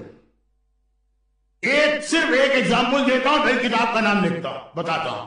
کتاب میں مسئلہ لکھا، ایک یوتھ لکھتا، سوال کرتا کہ میرے یونیورسٹی کے ایگزام قریب ہے اور میرے اوپر حج واجب ہو گیا، حج واجب ہو گیا، یونیورسٹی کے ایگزام بہت قریب، اب حج پہلے ہے کہ یونیورسٹی کا ایگزام؟ جواب یہ کہ حج پہلے اور حج بہت اہم بات ہے، لیکن اگر ایگزام میں اپیئر نہ ہونے سے آپ کے لیے بڑی ڈیفیکلٹی پیش آ رہی آگے چل کر، تو حج اس وقت واجب نہیں ہے، پہلے ایگزام دیجیے، حج نیکسٹ ایئر جا کے کیجیے۔ کون سی کتاب ہے؟ Code of practice for Muslim living in the west by Ayatollah Sistani, گھر کے فتویٰ ہر مرجے کا یہی، یہ کتاب پڑھ لیجیے گا، کوڈ آف پریکٹس، جو خاص آپ کے لیے لکھی گئی۔ کتنے ایسے مسئلے ہیں آپ کہتے ہیں نا کہ شریعت بہت مشکل ہے، بس ایک باٹم لائن کا جملہ سنیے پھر میرا ٹاپک شروع، اور وہ یہ ہے کہ واقعا جو مسئلہ آپ کو ڈیفیکلٹ لگ رہا ہے پہلے چیک کرائیے، اگر آپ کے لیے مشکل ہے وہ اسلام معاف کر دیتا۔ ان سرٹن کیسز، یہ مشہور تو جملہ ہے نا کہ شراب تک اسلام میں جائز ہو جاتی ہے، میوزک بھی جائز ہو جاتی ہے، بے حجابی بھی جائز ہو جاتی ہے، نماز بھی آپ قضا کر سکتے ہیں، لیکن یہ نہیں کہ ہر آدمی اپنے من سے نہیں، اس کی جو کنڈیشن پوری، اور کنڈیشن شب معراج اللہ نے رکھی، حرج۔ اگر کبھی کسی اسٹیج پر آپ کے لیے کوئی چیز بہت ڈیفیکلٹ ہو جائے، ٹیمپریری وہ آپ کے لیے معاف ہے، مگر اس کی ڈیٹیل بعد میں آئے گی، ابھی آپ سن لیجئے ایک اسٹیپ پہلے۔ اللہ کے رسول شریعت لے کے آیا، کمپلیٹ شریعت، اور آپ کے لیے اللہ سے دعا کر کر کے شریعت کو سمپل اور ایزی بنوایا۔ جب اللہ نے کہا آج تمہاری ہر دعا قبول ہے، اپنے لیے کچھ نہ مانگا، اپنی اولاد کے لیے کچھ نہ مانگا، اپنی امت کے لیے مانگا، اور پھر یہ کہا کہ ہاں شریعت بہت ایزی، مگر یاد رکھو اس پر عمل کرنا تمہارا ایک ٹیسٹ تو بنے گا، اور خاص طور پر 21 سینچری۔ عجیب حدیث ہے، پیغمبر کی حدیث ہے، بدأ الاسلام غریبا وسیعود غریبا فطوبی للغرباء، جب اسلام شروع ہوا تو غریب تھا، جب آخری زمانہ آئے گا تب بھی غریب ہو جائے گا۔ میں کیسے کہتا ہوں آج کا آخری زمانہ؟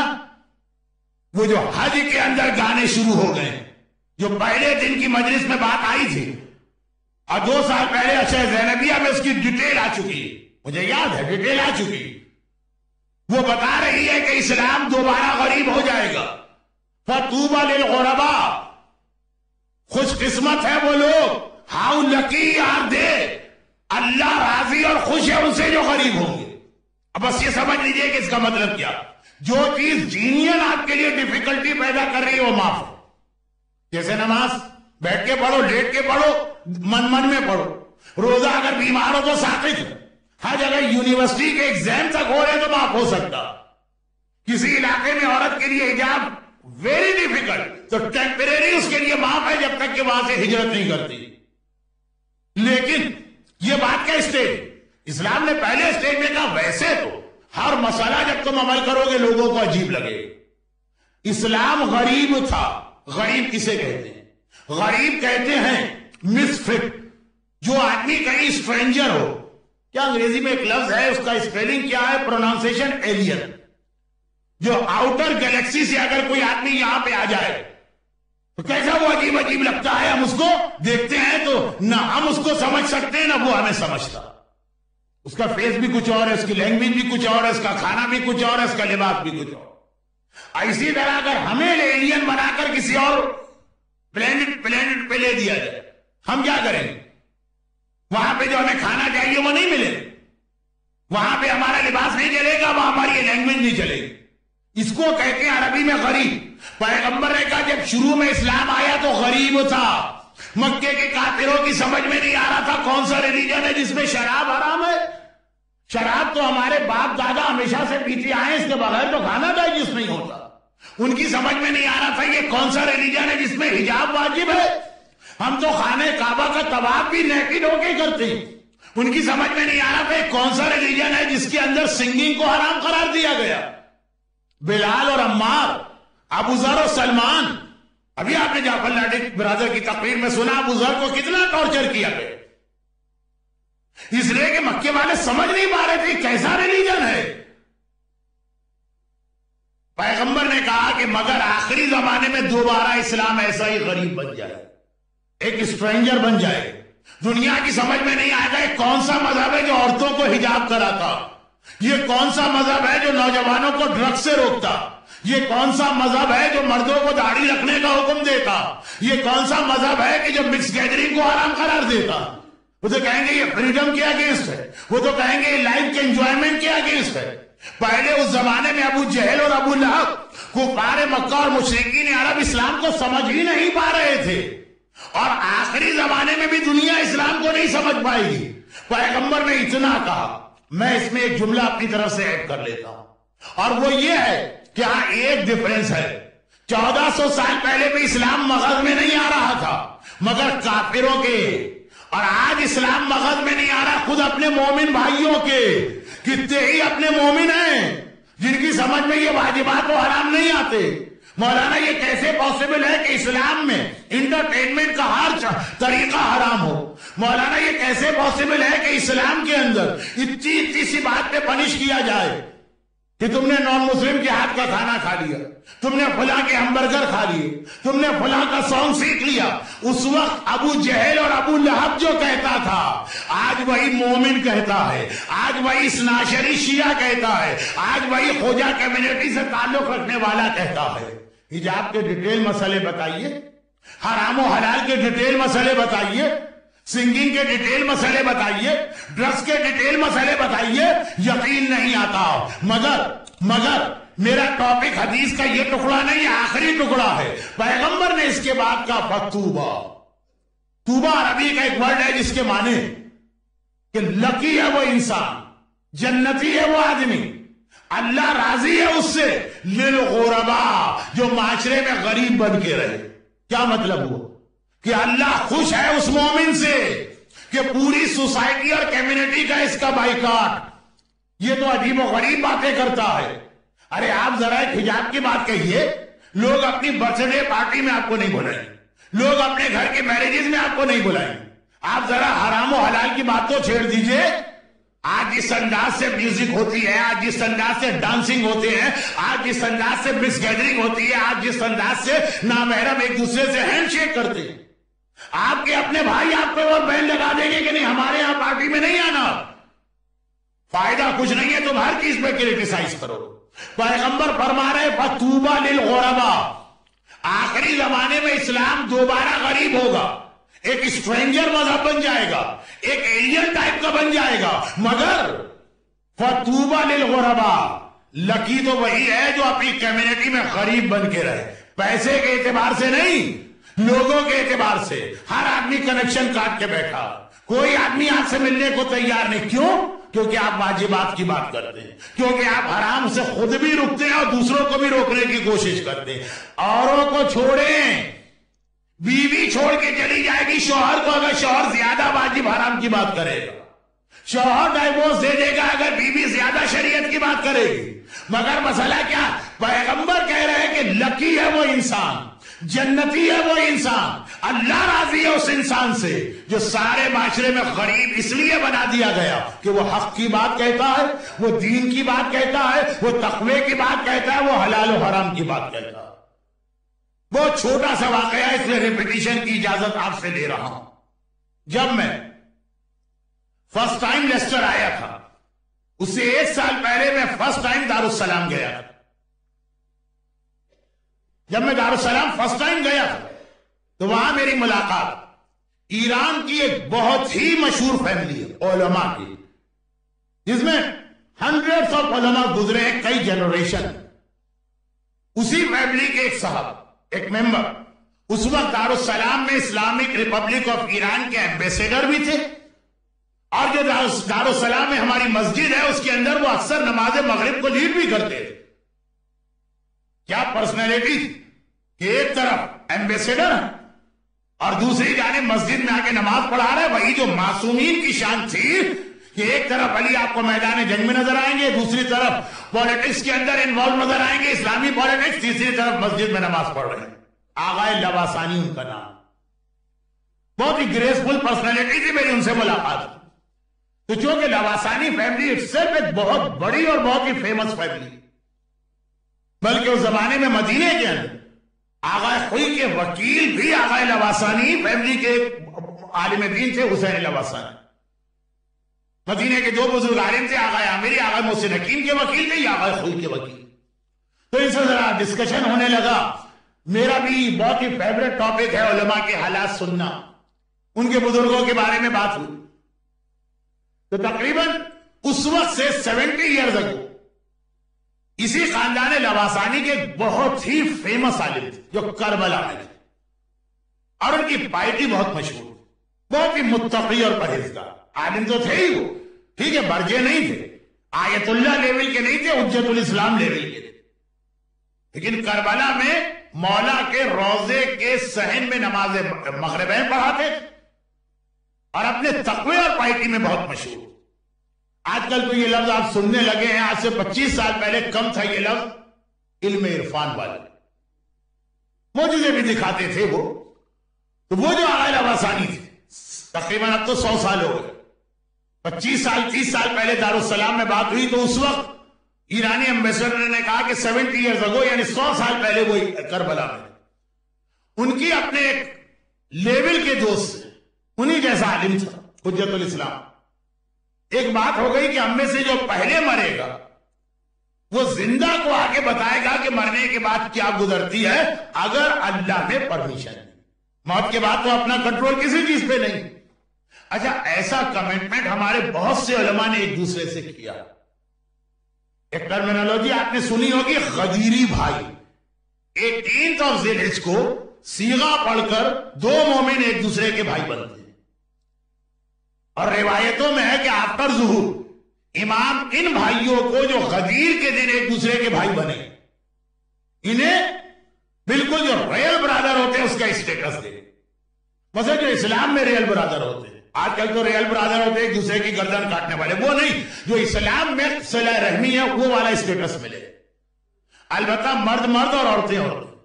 یہ نہ ہو کہ آپ مجلس سے ایک بات سن کے دوڑ پڑے کہ جی مولانا نے پرمیشن دی, ساری نامحرم عورتوں کو کہیں گے میری خدیری بہن ہے. جب بہن ہے تو حجاب کس بات کا, حجاب ساقط. بمبئی والا طریقہ اور کراچی والا طریقہ لے کے نہ آئیے. بمبئی اور کراچی میں ایک بلڈنگ میں جتنے بھی لوگ رہتے ساری عورتوں کو بہن بنا لی. وہ جب بہن بنا لیا تو کیا حجاب اور کیا پردہ. خیر, میں لیسٹر میں بیٹھا ہوں, بمبئی میں جب جاؤں گا اگلے مہینے تو یہ بات وہاں کہوں گا. ابھی آپ اتنا سن لیجیے کہ غدیری بھائی تھے 2 عالم, اور اگر سنسیئرٹی کے ساتھ غدیری بھائی بنے ہو تو ایسے واقعات ہوتے. ایک پوری کتاب عربی میں لکھی ہے جس میں غدیری بھائیوں نے ایک دوسرے مرنے کے بعد کی ڈیٹیل بتائی. یہ کچھ زیادہ ہی میں ڈیٹیل میں چلا گیا. ان شارٹ جو بہت ہی فیمس کربلا میں مولا کے صحن میں نماز پڑھانے والے آقا لواسانی ایرانی ایمبیسیڈر کے نانا تھے رشتے, ان کا انتقال ہو گیا پھر, اور اچھی ایج میں 70-75. جس دوست سے کمٹمنٹ تھا اس کے خواب میں بھی وہ آ گئے. دوست بھی عالم ہے. اس نے ایک بار پوچھا کہ اچھا بتاؤ مرنے کے بعد کیا ہوا؟ تو الحمدللہ سارے پرابلم جو آج تک میں نے سنے تھے, کتابوں میں پڑھے تھے, اپنی اسپیچز میں دوسروں کو بتائے, سارے پرابلم سالو ہو گئے, کہیں کوئی مسئلہ پیش نہیں آیا. اس لیے کہ اللہ سچا فائز آدمی ہے تو اللہ اس کو ریوارڈ دے گا. نہ ملک الموت کے ٹائم, نہ فشار قبر کے ٹائم, نہ قبر کے اندر کہیں کوئی پرابلم نہیں. کہ آج کل کہاں؟ کہا کہ آج کل میں وادی السلام میں ہوں. مرنے کے بعد نیک لوگ وادی السلام میں جاتے ہیں. تو کہا الحمدللہ وادی السلام مینس منی جنت, چھوٹی پیراڈائز, جنت میں بیٹھے. اچھا یہ بتاؤ کہ یہاں جا کر تمہیں کچھ افسوس ہوا کسی بات پر؟ جیسے آدمی کسی جگہ پہنچے اور اس کے بعد افسوس کرے کہ اگر ایگزام میں اسٹوڈنٹس ہمارے یہاں بیٹھتے ہیں, مجھے یہاں کا سسٹم نہیں پتا یو کے کا کیا. ایک اسٹوڈنٹ نے محنت کی 85 نمبر آ گیا, اور افسوس کرتا ہے کاش میں تھوڑا اور پڑھ لیتا تو 90 میرے آ جاتے. تو ایک آدمی ایک چیز کو اچیو کرے لیکن پھر افسوس ہوتا ہے کہ تھوڑی سی محنت اور کر لیتا تو مجھے اس کے بعد کی چیز بھی مل جاتی. خواب دیکھنے والے بھی حجت الاسلام دیوی کی عالم نے کہا تمہیں مرنے کے بعد ہر چیز اچھی ملی, بہت خوش ہو, سیٹسفائی. کیا کسی چیز کا یہ ہے کہ یہ تمہیں فیلنگ ہو رہی ہو کہ ایک چیز تم نے لوز کر دی؟ کہا کہ ہاں. اور یاد رکھیے روایتوں میں جنت میں ہر آدمی خوش ہوگا, بس صرف یہ لوگوں کو غم ہوگا. کیا غم ہوگا؟ کہ ہمارا ساتھی, ہمارا پڑوسی, وہ ایک اسٹیٹس ہم سے جنت میں آگے چلا گیا, اور ایسی نیکی کی وجہ سے چلا گیا جو ہم بھی کر سکتے تھے. اس کا طریقہ تھا کہ مثلا جب کبھی مسجد میں جاتا ہے, اگر کوئی کوڑا یا گندگی دیکھتا ہے اس کو اٹھا دیتا ہے. یہ کام تو ہم بھی کر سکتے ہیں, ہم نے اس کو امپورٹنس ہی نہیں دی. راستے میں کوئی ایسا پتھر آتا تھا اسے ہٹا دیتا. تو افسوس ہوگا جنت میں کہ اتنا اور کر لیتے تو ایک اسٹیٹس اور ہائی ہو جائے. ہاں ہم نے امام خمینی کا ہائی اسٹیٹس دیکھا, ہمیں افسوس نہیں ہو. ہمیں پتا ہے کہ ہم انقلاب لانے کے قابل ہی نہیں ہیں, وہ کام ہم کر ہی نہیں سکتے.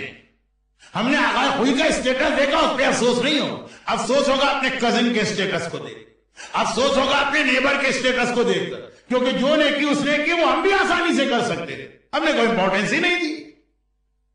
چھوٹی سی بات, جب وہ پانی پیتا تھا قاتلان امام پہ لعنت بھیج دیتا تھا, ہماری ہیبٹ نہیں تھی. ابھی کون سا بڑا کام ہے, ہم چاہے تو اپنی ہیبٹ بنا سکتے ہیں, اپنے بچوں کی ہیبٹ بنا سکتے ہیں. خالی اس نیکی کی وجہ سے وہ کہیں سے کہیں چلا گیا, ہم اس سے پیچھے رہے. خیر, تو جنت کی ڈیٹیل میں یہ باتیں ہیں جس کے لیے آج کا ٹائم نہیں. خلاصہ یہ کہ جو زندہ عالم ہے انہوں نے گھبرا کے پوچھا تمہیں جنت میں افسوس کس بات کا؟ کہا کہ صرف ایک بات کا افسوس, اللہ نے مجھے بڑا ہائی اسٹیٹس دیا, جتنا میں نے ایکسپیکٹ کیا تھا اس سے بھی ہائر, مگر ایک چیز میرے پاس اب پتا چلا کہ میں نے لوز کر دی. وہ مل جاتی تو میں ہائیسٹ اسٹیٹس پر ہوتا. غیر معصوم میں جو ہائیسٹ اسٹیٹس کا وہ کیا؟ کہ میں نے ساری زندگی دین کی تبلیغ, امر بالمعروف کیا, لوگوں کو اسلام کا میسج پہنچایا. کبھی بھی کسی نے میری بات سن کر اوور ریئیکٹ نہیں کیا, مجھ پہ غصہ نہیں کیا. لوگ میری بات سنتے تھے, ماننا ہے مانتے تھے, نہیں ماننا ہے رسپیکٹ کر کے سن کے چلے جاتے تھے. یہاں آ کر مجھے پتا چلا کہ اگر میں کبھی امر بالمعروف کی تبلیغ کرتا اور کوئی اوور ریئیکٹ کرتا, مجھے میرے چہرے پہ تھوک دیتا, مجھے تھپڑ مار دیتا, مجھے پتھر پھینکتا, مجھے گالی دیتا, میرا مذاق اڑاتا, میرے جوک بناتا. یہی سب کو تو ہوتا ہے نا آج کل جو کوئی امر بالمعروف کرے. اگر کوئی میرے ساتھ یہ کرتا تو میرا اسٹیٹس اور ہائی ہو جاتا. خواب دیکھنے والے نے گھبرا کے پوچھا مطلب کیا ہے؟ کہا کہ یہاں پہ اصول یہ, جو اللہ کے لیے جتنی سیکریفائز کرے گا اللہ ویسا ریوارڈ دے گا, کسی نے اللہ کے لیے مال سیکریفائز کیا، اللہ اس کا بھی ریوارڈ دے گا. کسی نے اللہ کے لیے اپنا ٹائم سیکریفائز کیا، اللہ اس کا ریوارڈ دے گا.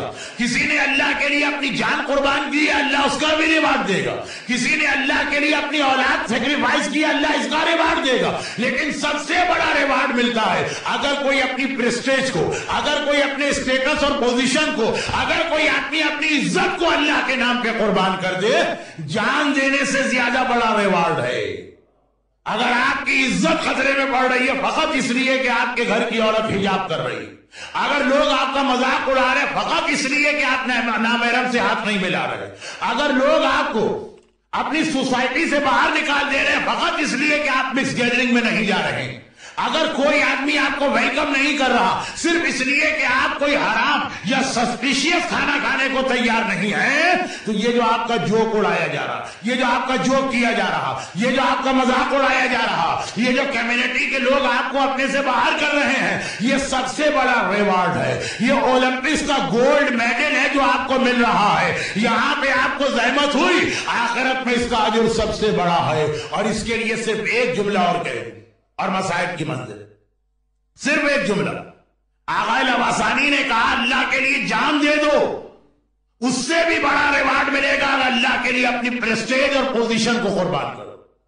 یہ پوزیشن بہت بڑی چیز ہے نا، یہ آدمی سے قربان نہیں ہو جاتی اللہ کے لیے. ارے ہم داڑھی رکھ لیں گے تو لوگ کیا کہیں، ہماری عورت حجاب کرے گی تو سوسائٹی میں کس طرح سے اس کو دیکھا جائے گا. یہ جان دینے سے بھی بڑا امتحان ہے. تب یہ ایک جملہ جو مصائب عشرہ زینبیہ کے اس کا جملہ، آج کا نہیں. کربلا میں جان دی گئی، کوفے اور شام کے بازاروں میں عزت کا امتحان دیا گیا. سجاد مولا سے پوچھا گیا دونوں میں بڑا امتحان کون سا ہے؟ سجاد نے الشام الشام الشام جواب دیا. شام کا امتحان کربلا سے بڑا اسی لیے قرار دیا، کربلا میں جان دی گئی ہے. مردوں کے لیے جان دینا کوئی بڑی چیز نہیں، لیکن ایک عزت رکھنے والے کے لیے اپنی پوزیشن کو قربان کرو. کتنے ہی لوگ اتنی سی بات پہ کمپرومائز کر لیتے ہیں کہ اگر ہم نامحرم عورت سے ہاتھ نہیں ملائیں گے وہ دل میں کیا سمجھے گی، وہ اللہ نہیں ہے کچھ بھی سمجھے، آپ کو کیا نقصان پہنچائے گی. لیکن صرف اتنی سی بات سے کہ آپ ذرا سا ایمبیریسمنٹ فیل کرتے ہیں کہ سب نے ہاتھ ملایا. کمیونٹی کی بات نہیں ہو رہی ہے، کمیونٹی سے باہر کی بات ہو رہی ہے. ہاتھ ملانا حرام ہے، چاہے مومنہ عورت ہو، چاہے کافرہ عورت ہو، چاہے گوری عورت ہو، چاہے کالی عورت ہو، چاہے آپ کے قریب کی ہو، چاہے کسی آفس میں بیٹھنے والی، حرام حرام. مگر کتنے لوگ فقط اس لیے ہی حرام کر لیتے ہیں کہ اگر ہاتھ نہ ملائے تو بڑی امبیرسمنٹ فیل کرتے ہیں، برا لگے گا، اچھا نہیں محسوس ہو. وہاں پر کربلا میں جو کائنات کا سب سے زیادہ عزت والا گھرانہ، وہ صرف اللہ کی خاطر اپنے اس اسٹیٹس و پوزیشن، کسی کے گھر کی عورتیں قیدی بنا کے لے جائی جائیں. میدان کربلا میں آقا حسین کا ایک جملہ سنیے اور آج کے مسائل. عجیب بات ہے، بہت ہی امپورٹنٹ یہ سنٹینس ہے، آدھا پڑھا جاتا. الموت اولی من العار. حسین نے یہی کہا عزت کے ساتھ مر جانا بہتر ہے ذلت کی زندگی سے. مگر یہ آدھا ہے سنٹینس. اس کے بعد حسین نے کچھ اور کہا، والعار اولی من رکوب النار، اور ذلت بھی بہتر ہے جہنم میں داخل ہونے. اگر کوئی ایسا کام کر رہے ہو جس کے نتیجے میں جہنم مل رہی ہے، وہ کام چھوڑ دو، چاہے ذلیل ہو جانا پڑے لوگوں کے سامنے. یہ بھی کربلا کا میسج ہے. اگر لوگ تمہیں ذلیل کر رہے ہیں، کمیونٹی والے بھی ذلیل کریں گے شریعت پہ عمل کرنے کی وجہ سے، کوئی بات نہیں ہے، جہنم سے بچ جائیں، وہ زیادہ بڑا انسان کا ٹارگٹ ہونا چاہیے. الموت اولی من العار والعار اولی من رکوب النار. یقیناً ذلت سے مر جانا بہتر ہے، مگر جہاں جہنم سامنے ہو تو اس کے مقابلے میں ذلت بہتر.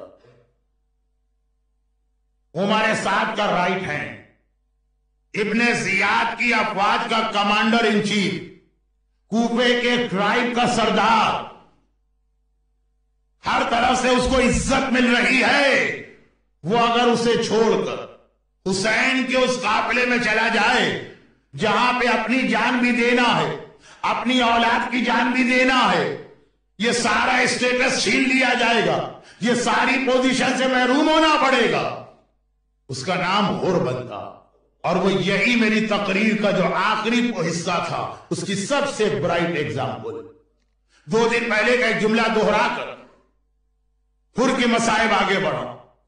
ہور معصوم امام نہیں ہے، ہور نور سے پیدا نہیں ہوا ہے، ہور کسی معصوم کا بیٹا نہیں ہے، ہور کسی معصومہ ماں کا دودھ نہیں پیا ہے، ہور ایسے گھر میں نہیں پلا بڑا ہے کہ جہاں معصوم ہو۔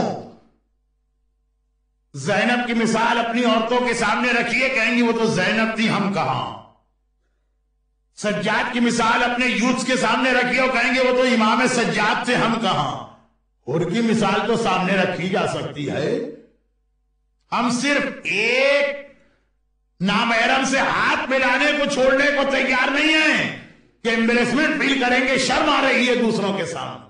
اور ہور کتنی بڑی اس نے اپنی پوزیشن کی سیکریفائس دی، تبھی تو اتنا ہائی اسٹیٹس ہور کا ہے کہ اللہ جب آپ کو کربلا لے جائے گا، خدا ہر مومن اور مومنہ کو 4 معصومین خصوصاً کربلا کی زیارتیں جلد از جلد کرائے۔ تو ہور کے روضے پہ جو زیارت چھٹے امام نے پڑھی ہے اس کا جملہ ہے بے ابی و امی، ہور میرے ماں باپ تم پہ قربان۔ کون ہور؟ ظاہری اعتبار سے دیکھی تو کربلا کے واقعے کا مین کیریکٹر بنتا ہے ہور۔ وہ ہے حسین کا قافلہ چلا جا رہا ہے، بڑا پیسفل ثقافت، کسی کو نقصان نہیں پہنچا رہے، اپنی منزل کی جانب جا رہے۔ کس نے آ کر حسین کا راستہ روکا؟ وہ عمر سعد نہیں تھا، وہ شمر نہیں تھا، وہ خولی نہیں تھا، وہ ہرملہ نہیں تھا، وہ ہور ابن یزید ریائی تھا جس نے آ کے حسین کے گھوڑے کی لگام پہ ہاتھ ڈال دیے۔ فرزند رسول، اب میں آپ کو آگے نہیں جانے دوں، میرے پاس ابن زیاد کے آرڈرز ہیں، یزید کی ایڈوائس ہے، حسین کوفے نہ جانے پائے۔ بعض ارباب مقاتل نے لکھا ہے کہ ادھر ہور نے حسین کے گھوڑے کو روکا اور ادھر محمل میں زینب کے رونے کی آواز آ گئی۔ زینب کو اس کا بابا بتا چکا ہے کربلا میں کیا ہونے والا ہے۔ زینب کو پتا تھا کہ جب میرے بھائی کا راستہ روکا جائے گا وہیں سے کربلا اسٹارٹ ہوگی۔ تو گویا ہور وہ پہلا آدمی ہے جس نے زینب کو رلایا۔ وہ کون ہے جو حسین کو کربلا میں لایا؟ یہ ہور ہے جو حسین کو کربلا میں لے کے آیا۔ وہ کون ہے جس نے ابن زیاد کو خط لکھ کے فوج بلوائی؟ کس کے لیٹر پر عمر سعد آیا، شمر آیا، خولی آیا، ہرملہ آیا؟ یہ ہور تھا۔ پہلی رپورٹ اس نے بھیجی ہے، ابن زیاد حسین کربلا کے میدان میں آ گئے، ہمارے قابو میں ہے، چھوٹی سی فوج ہے، اس وقت حسین سے جو مطالبہ چاہے منوا لو۔ یہ ہور کا خط تھا۔ 7 محرم سے حسین کے بچوں پہ پانی بند ہوا۔ جس میٹنگ میں یہ ڈیسیجن لیا گیا اس کے اندر ہور بھی شامل ہے، اور ہور نے کسی جگہ بھی کوئی اختلاف نہیں کیا۔ آپ تمام ہسٹریز پڑھ دیجئے، جب پانی بند کرنے کا ریزولوشن میٹنگ میں پاس ہوا ہے ایک ووٹ بھی اگینسٹ میں نہیں تھا، یعنی ہور بھی ان لوگوں میں سے تھا جو کہہ رہا حسین کے بچوں پہ پانی بند کرو۔ کربلا کا واقعہ 10 محرم کو شروع نہیں ہوا، 9 محرم کو عصر کے بعد عمر سعد کی فوج نے اٹیک کر دیا تھا۔ پہلا تیر عمر سعد نے چلایا تھا۔ روایتوں میں آپ سنتے ہیں نا، حسین نے عباس کو بھیجا اور کہا جا کے عمر سعد سے بات چیت کرو، 1 رات اور لے لو، جو جنگ کرنا ہے اسے کل کرنا۔ اصل جنگ تو 9 محرم کو شروع ہو گئی تھی، اور اس جنگ میں شامل تھا، انوالو تھا، پارٹیسپیٹ کر رہا تھا۔ تیر چل رہے ہیں اور ہر تیر چلانے والوں میں شامل ہے۔ عاشور کی صبح تک اہل بیت پر جتنے ظلم ہوئے ہیں سب میں ہر کا برابر سے پارٹیسپیشن، اتنا بڑا گناہگار۔ لیکن عاشور کی صبح کیا آئی؟ بس ایک بار ہر کو یاد آ گیا نا کہ ایک دن قیامت کا آئے گا جب مجھے حسین کے نانا کے سامنے جانا ہوگا۔ کوئی تعجب نہیں ہر کے دل میں خیال آیا ہو، اگر حسین کی دکھیاری ماں نے پوچھ لیا ہو میرے بیٹے حسین نے تیرا کیا بگاڑا تھا، میں رسول کی بیٹی کو کیا جواب دوں گا؟ چنانچہ جب 10 محرم کو دوبارہ جنگ شروع ہونے والی تھی، ایک بار حر نے اپنے بیٹے اور غلام سے کہا چلو میرے ساتھ میں حسین کی جانب جا رہا ہوں. حر کے دوست نے روکا اور کہا حر کہاں جا رہے؟ کہا کہ میں اس وقت حسین سے اپنی غلطی کی معافی مانگنے جا رہا ہوں. حر کا دوست ایک عجیب جملہ کہتا ہے، بالکل صحیح جملہ کہتا ہے، حر اس وقت کیا حماقت کر رہے ہو؟ ادھر سے بھی جاؤ گے عمر سعد کا انعام نہیں ملے گا، ابن زیاد کا انعام نہیں ملے گا، اور ادھر سے بھی ٹھکرائے جاؤ گے، اس لیے کہ اتنے بڑے گناہگار ہو کہ کوئی تمہیں معافی نہیں دے سکتا. ارے تم حسین کے پاس جا رہے ہو، اتنے گناہ کر کے جا رہے ہو، آقا حسین تمہیں معاف نہیں کرے گا. مگر حر، میری مجلس کہاں سے شروع ہوئی تھی؟ ہم رسول سے ایک جملہ کہتے وی ٹرسٹ یو. حر نے کہا آئی ٹرسٹ حسین، تم جو کہتے رہو، لیکن مجھے پتا ہے میں کس کے پاس جا رہا ہوں. کائنات کا سب سے بڑا رحمان و رحیم انسانوں میں کتنا ہی بڑا گناہ کروں، مجھے ٹرسٹ ہے کہ آقا حسین میری غلطی معاف کر دے. حر کا دوست کہہ رہا ہے حر ادھر سے بھی جاؤ گے ادھر سے بھی جاؤ گے، نہ حسین سے معافی ملے گی نہ ابن زیاد سے انعام ملے گا. مگر حر یقین کے ساتھ آگے بڑھا. اور حر کون ہے؟ حر کون ہے؟ حسین کی فوج کا ایک ایک آدمی حر کو پہچانتا، بچوں تک کو معلوم ہے کہ وہی ہے جس نے ماموں کا راستہ روکا تھا، بچوں تک کو معلوم ہے کہ وہی ہے جس نے چچا کے گھوڑے پر ہاتھ ڈالا تھا. ہر ایک کو پتا ہے حر کتنا بڑا دشمن ہے. ایک مرتبہ حر آیا، حر آ رہا ہے، حر کو آتا دیکھا، اصحاب امام تیار ہو گئے. حبیب ابن مظاہر نے آواز دی آئے اصحاب امام شہزادوں کو اپنے گھیرے میں لے لو، ایسا نہ ہو ہم زندہ رہیں یہ کسی شہزادے کو نقصان پہنچا دے. اور عباس نے آواز دی اے بنی ہاشم کے جوانوں آقا حسین کو گھیرے میں لے لو، دشمن آ رہا ہے، ایسا نہ ہو کہ ہمارے ہوتے آقا کو نقصان پہنچا دے. میرا دل چاہتا ہے میں کہوں آقا عباس بنی ہاشم کے نوجوانوں حسین کو اس وقت تو بچا رہے ہو، لیکن جب یہ حسین ذوالجناح کے اوپر تیروں تلوار کے زخم کھا رہا ہوگا اور ایک بار کہہ رہا ہوگا حل من ناصر ینصرنا، آئے حبیب ابن مظاہر اتنا خیال ہے کہ بنی ہاشم کے کسی نوجوان کو نقصان نہ پہنچے. ارے وہ وقت بھی آنے والا ہے، اکبر کے کلیجے میں برچھی، اصغر کے گلے میں 3 بھال کا تیر، قاسم کا بدن گھوڑوں کی ٹاپوں تلے پامال. مگر اصحاب امام نے شہزادوں کو اپنے گھیرے میں لیا، شہزادوں نے آقا حسین کو گھیرے میں لیا. البتہ حر تو قریب آیا ہی نہیں، ایک ڈسٹنس پہ آ کے رک گیا. گھوڑے سے اترتا ہے، ایک بار جیب سے رومال نکالا، اپنے دونوں ہاتھ کپڑے سے باندھے اور 2 قدم آگے بڑھ کے کہتا ہے اے رحمت للعالمین کے بیٹے، کائنات کا سب سے بڑا گناہگار تیری بارگاہ میں آ سکتا ہے؟ وہ اتنا کہتا ہے. اور حسین کہتے ہیں عباس حبیب اپنے ساتھیوں کو روکو، میرا مہمان آیا ہے، میں اس کے استقبال کو جاتا ہوں. میرا آقا حسین حر کے قریب گیا اور حر نے اتنا انتظار بھی نہ کیا کہ حسین گھوڑے سے اترے، بس ادھر حسین کا پاؤں ہے، حر نے اپنا سر رکھ دیا، اپنی پیشانی ایک ہی جملہ کہتا ہے اخطأت ابن رسول اللہ، اے رسول کے بیٹے میں نے بڑی خطا کی، تجھے تیری ماں فاطمہ زہرا کا واسطہ میری غلطی کو معاف کر دے. حسین نے اپنی ماں کا نام سنا، گھوڑے سے اترے، حر کو گلے سے لگایا یا حر انت اخی فی الدنیا والآخرہ، کیوں اپنے آپ کو خطا کار کہہ رہا؟ تو میرا بھائی بن گیا، دنیا میں بھی میرا بھائی ہے، آخرت میں بھی میرا بھائی. لیکن آئے حر اس وقت میں بہت خوش بھی ہوں اور بہت غمگین بھی ہوں. 2 عجیب جملے کہے آقا نے، خوش بھی ہوں، خوش اس لیے ہوں تو باطل کو چھوڑ کے حق پر آ گیا، اندھیرے کو چھوڑ کے نور پہ آ گیا، لیکن غمگین اس لیے ہوں جب میرا دشمن بن کے آیا تھا تو تیرے گھوڑے تک کو پانی پلایا تھا اور میرا مہمان بن کے آیا ہے، اور آج حسین ایک کوزہ پانی کا تجھے نہیں دے سکتا ہے. ارے حسین کا مہمان اور پیاسا. آقا تو اپنا غم بیان کر رہے، حر کا سارا جسم کانپا،